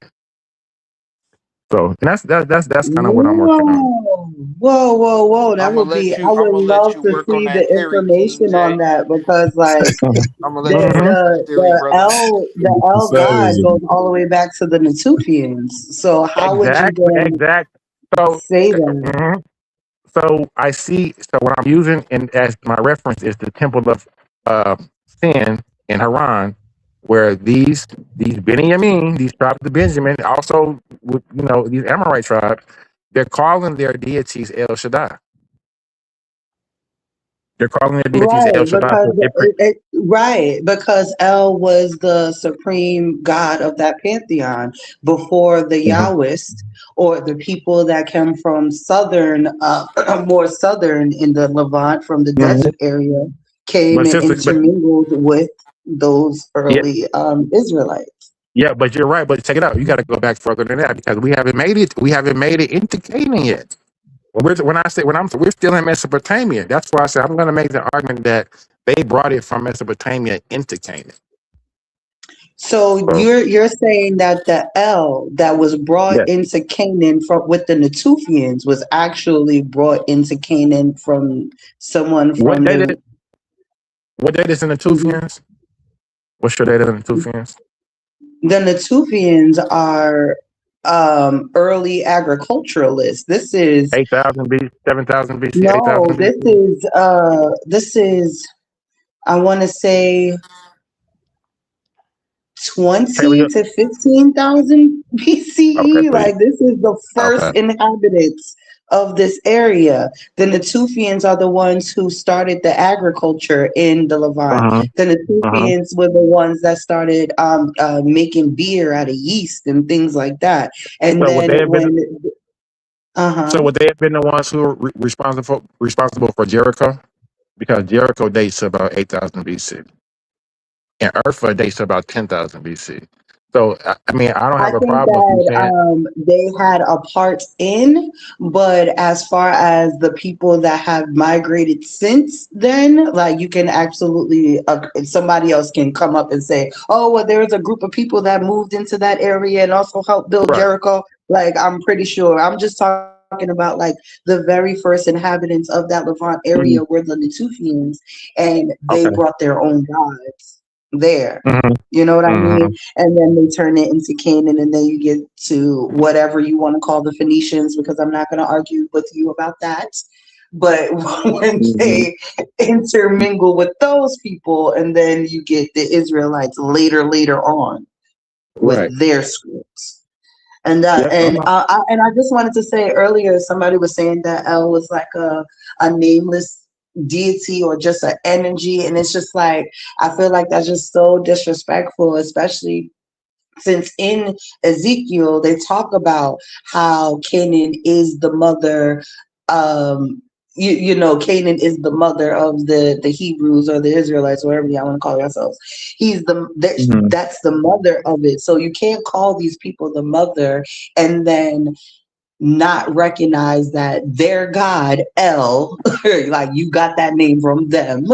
And then for you to be a part of this group and you know who this deity is, you know what the stories are, and then you get into your own and now none of that matters and you get amnesia. I don't believe in Hmm. that. Hmm. Oh, so Can I? you're suggesting that ale comes from the Mediterranean, from Egypt? No, I never said that. I wasn't even Oh, talking okay. about yeah, I wasn't Okay. talking I about thought I thought that's what you said. Yeah. That no. that they got the ale from Yahweh. Because I mean from Egypt. Because actually I think that they really get very little of their script from or anything out of Egypt. Most of it seems to all be a lot of Mesopotamian, um, and a lot of later on Greek motifs. When we get to the New Testament in regards to Jesus, we see the wine motif, which actually Osiris was a god of wine. Romulus was a god of wine. Dionysus turned water into wine before Jesus did. Um, so a lot of those Dionysus stories, is a god of wine. yeah. Osiris, all of these are so like these Yeah. motifs existed before Jesus did. You know what I'm saying? So that's why it's like I don't think a lot of these stories, they just seem to be a lot of shared culture, in that from that area. A little stories from here, a little actress hashish from here for our flood myth. We need a hero myth motif. We take that from there. Some it's a combination of a lot of So stuff. So I put forth a theory in my debate. I don't know if y'all know GD and Capone. We had a debate about creation versus evolution, right? And in that debate, I proposed the theory of my own that, the Israelites are playing the antithesis to everything that came before, right, right? They yeah, are taking stories, switching up characters, and hmm, creating a new identity, meaning. No, but not even just a new identity, a new meaning behind said story. They're of switching up. course. So when the world was a little bit more balanced with the goddess and all of that stuff, here Hmm. comes these people to tell you that women are evil. Like it's just crazy. Yeah, but I do dig what you're saying. We see that at Sherby El Kadem, where these Semitic speaking miners, take the Egyptian iconography and attribute their own language to their symbols. You know what I'm saying, and create their own script, the alphabet. So yeah, we do see that with these Semitic speakers as they creating their new identity. I don't see the polytheism, the monotheism. I see coming later. When we do see I've always seen Yahweh with the consort. To be quite honest, when we are when we actually do see the depiction of Yahweh, it's always been either with Asherah. I know Kassai disagrees with that, or also when we talk about the Elephantine Jews, we see Anat, right? We see Anat in Yahweh or either Asherah in Yahweh.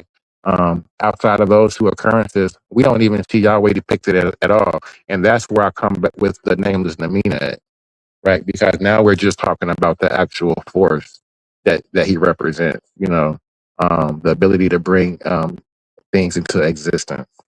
So that's kind of where I'm kind of going with that.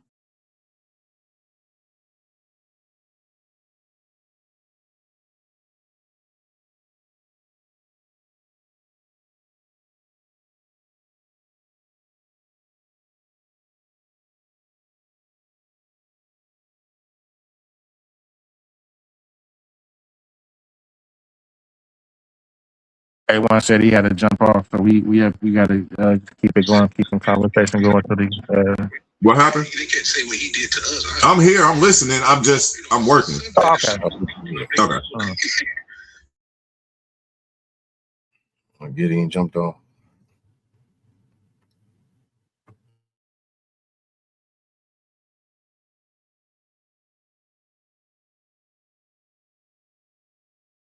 But yeah, it's a queen. So how you feel? I ain't mean to do you like that, sister. You know I love you. I still love you. You feel me?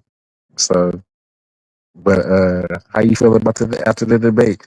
We really didn't get a chance to do an after show or anything, or too much discussion about our debate afterwards.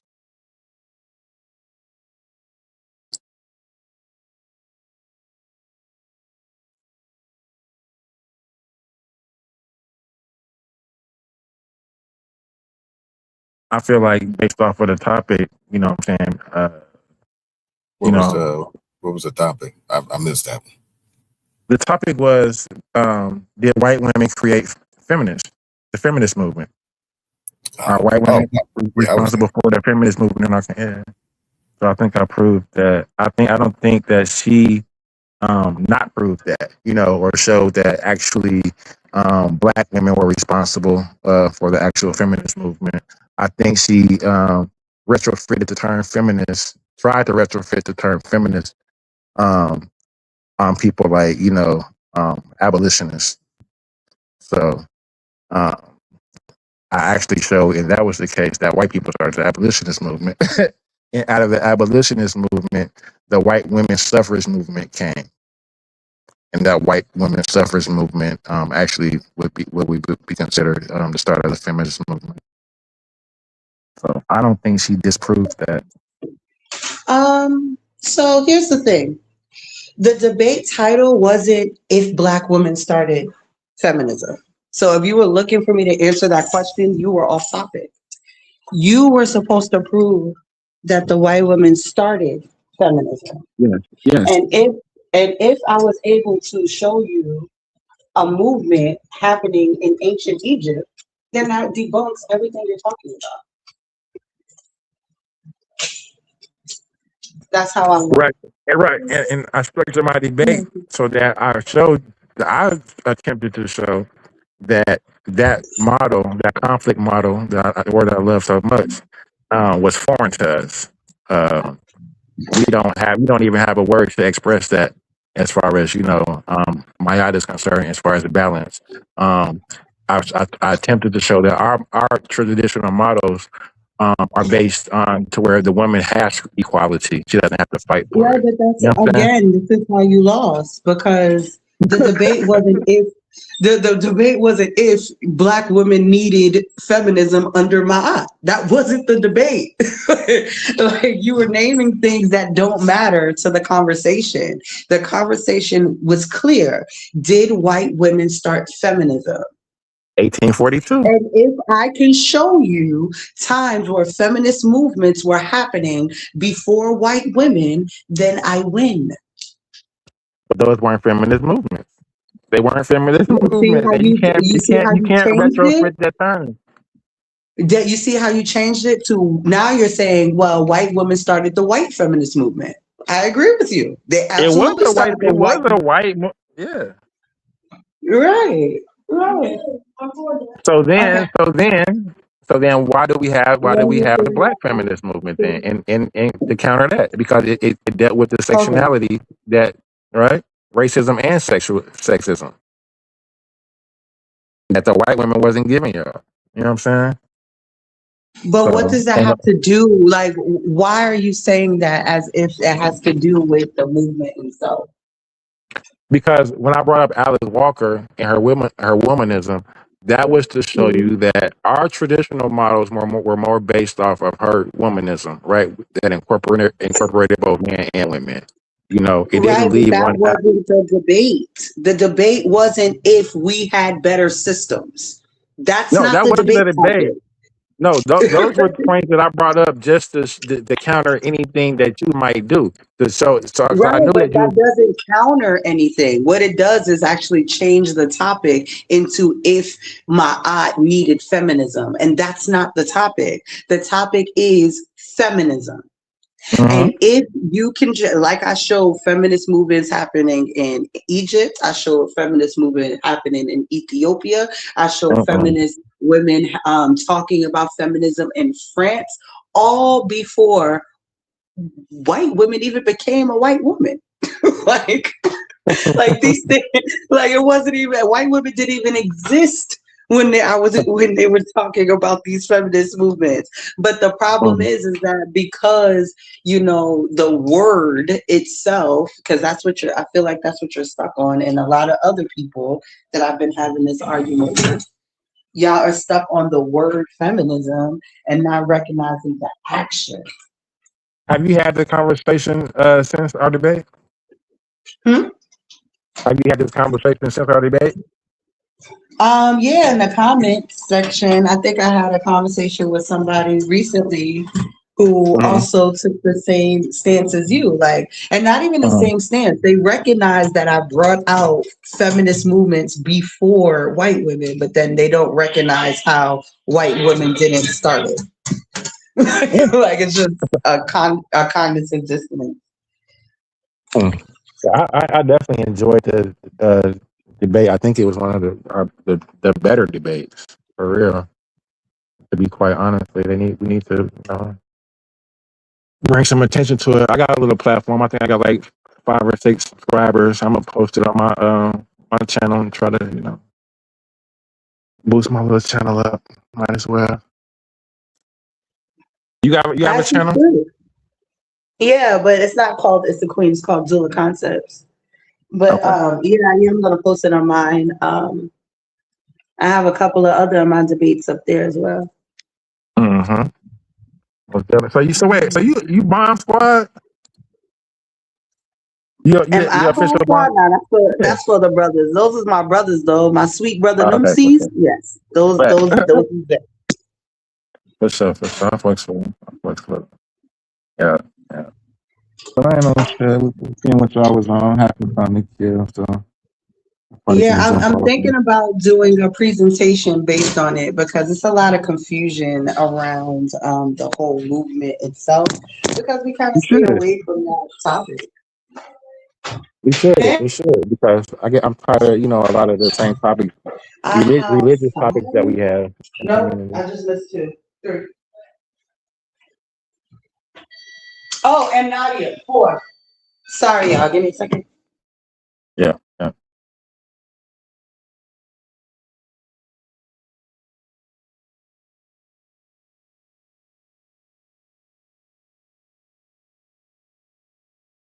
I'm finna jump off A1. I'll probably jump back on in a little bit. We still up and running.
Everything all right? What happened? They got real quiet. Yeah, no, I think they no, dog. You got another show you about to do, A1? What time is it? Oh yeah, I do got another show. I just got a notification. That's all. I was Oh yeah, thank you for reminding me. I got women's tournament. We got the first face off, Megan versus April. Let me go ahead and run that ad. We got It's a Queen up here. She is also in that tournament. Be scheduling your face off after we do this one. I think I'm gonna do at least one a week. We're gonna space it out. It's about to be fun. Let me see. Where are my ads? I'm lost. I'm on my tablet. I don't know where all this stuff at on here. Here we go. Ladies and gentlemen, welcome to Coliseum of Arguments. 8 women step into the arena, not to play games, but to wage intellectual combat. This isn't trash talk. This is logic versus logic, sources versus sources, scholarship under the lights. Win a round, win $50 cash. Keep winning and walk out with $500 in the crown. Each competitor represents a brand, an ideology, a team they're ready to go to war on the hill for. Every claim challenged, every source checked, every moment judged. So we ask you, are you not entertained? Enter the Coliseum of Arguments. Only the strongest minds survive. This is Titans Debate League.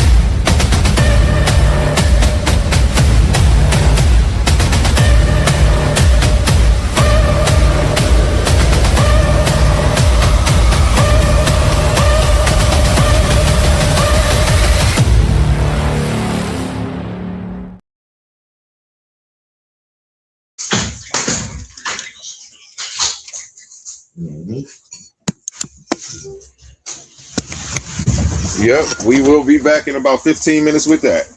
Y'all want to do closing remarks? Yeah, no, I'm gonna jump on down. I'll be ready for the next one, man. Yes, All right. I'll see you there. You'll be there? See you in about 15 minutes. Yeah, I'll be there. I'm gonna be a little preoccupied, but you know, I'm always down to support. Appreciate you. I'll see you shortly. See you in a little bit. Peace, y'all. Remember my smile. Remember my motto. Treat your smile like your buddy and never let them steal it. Peace.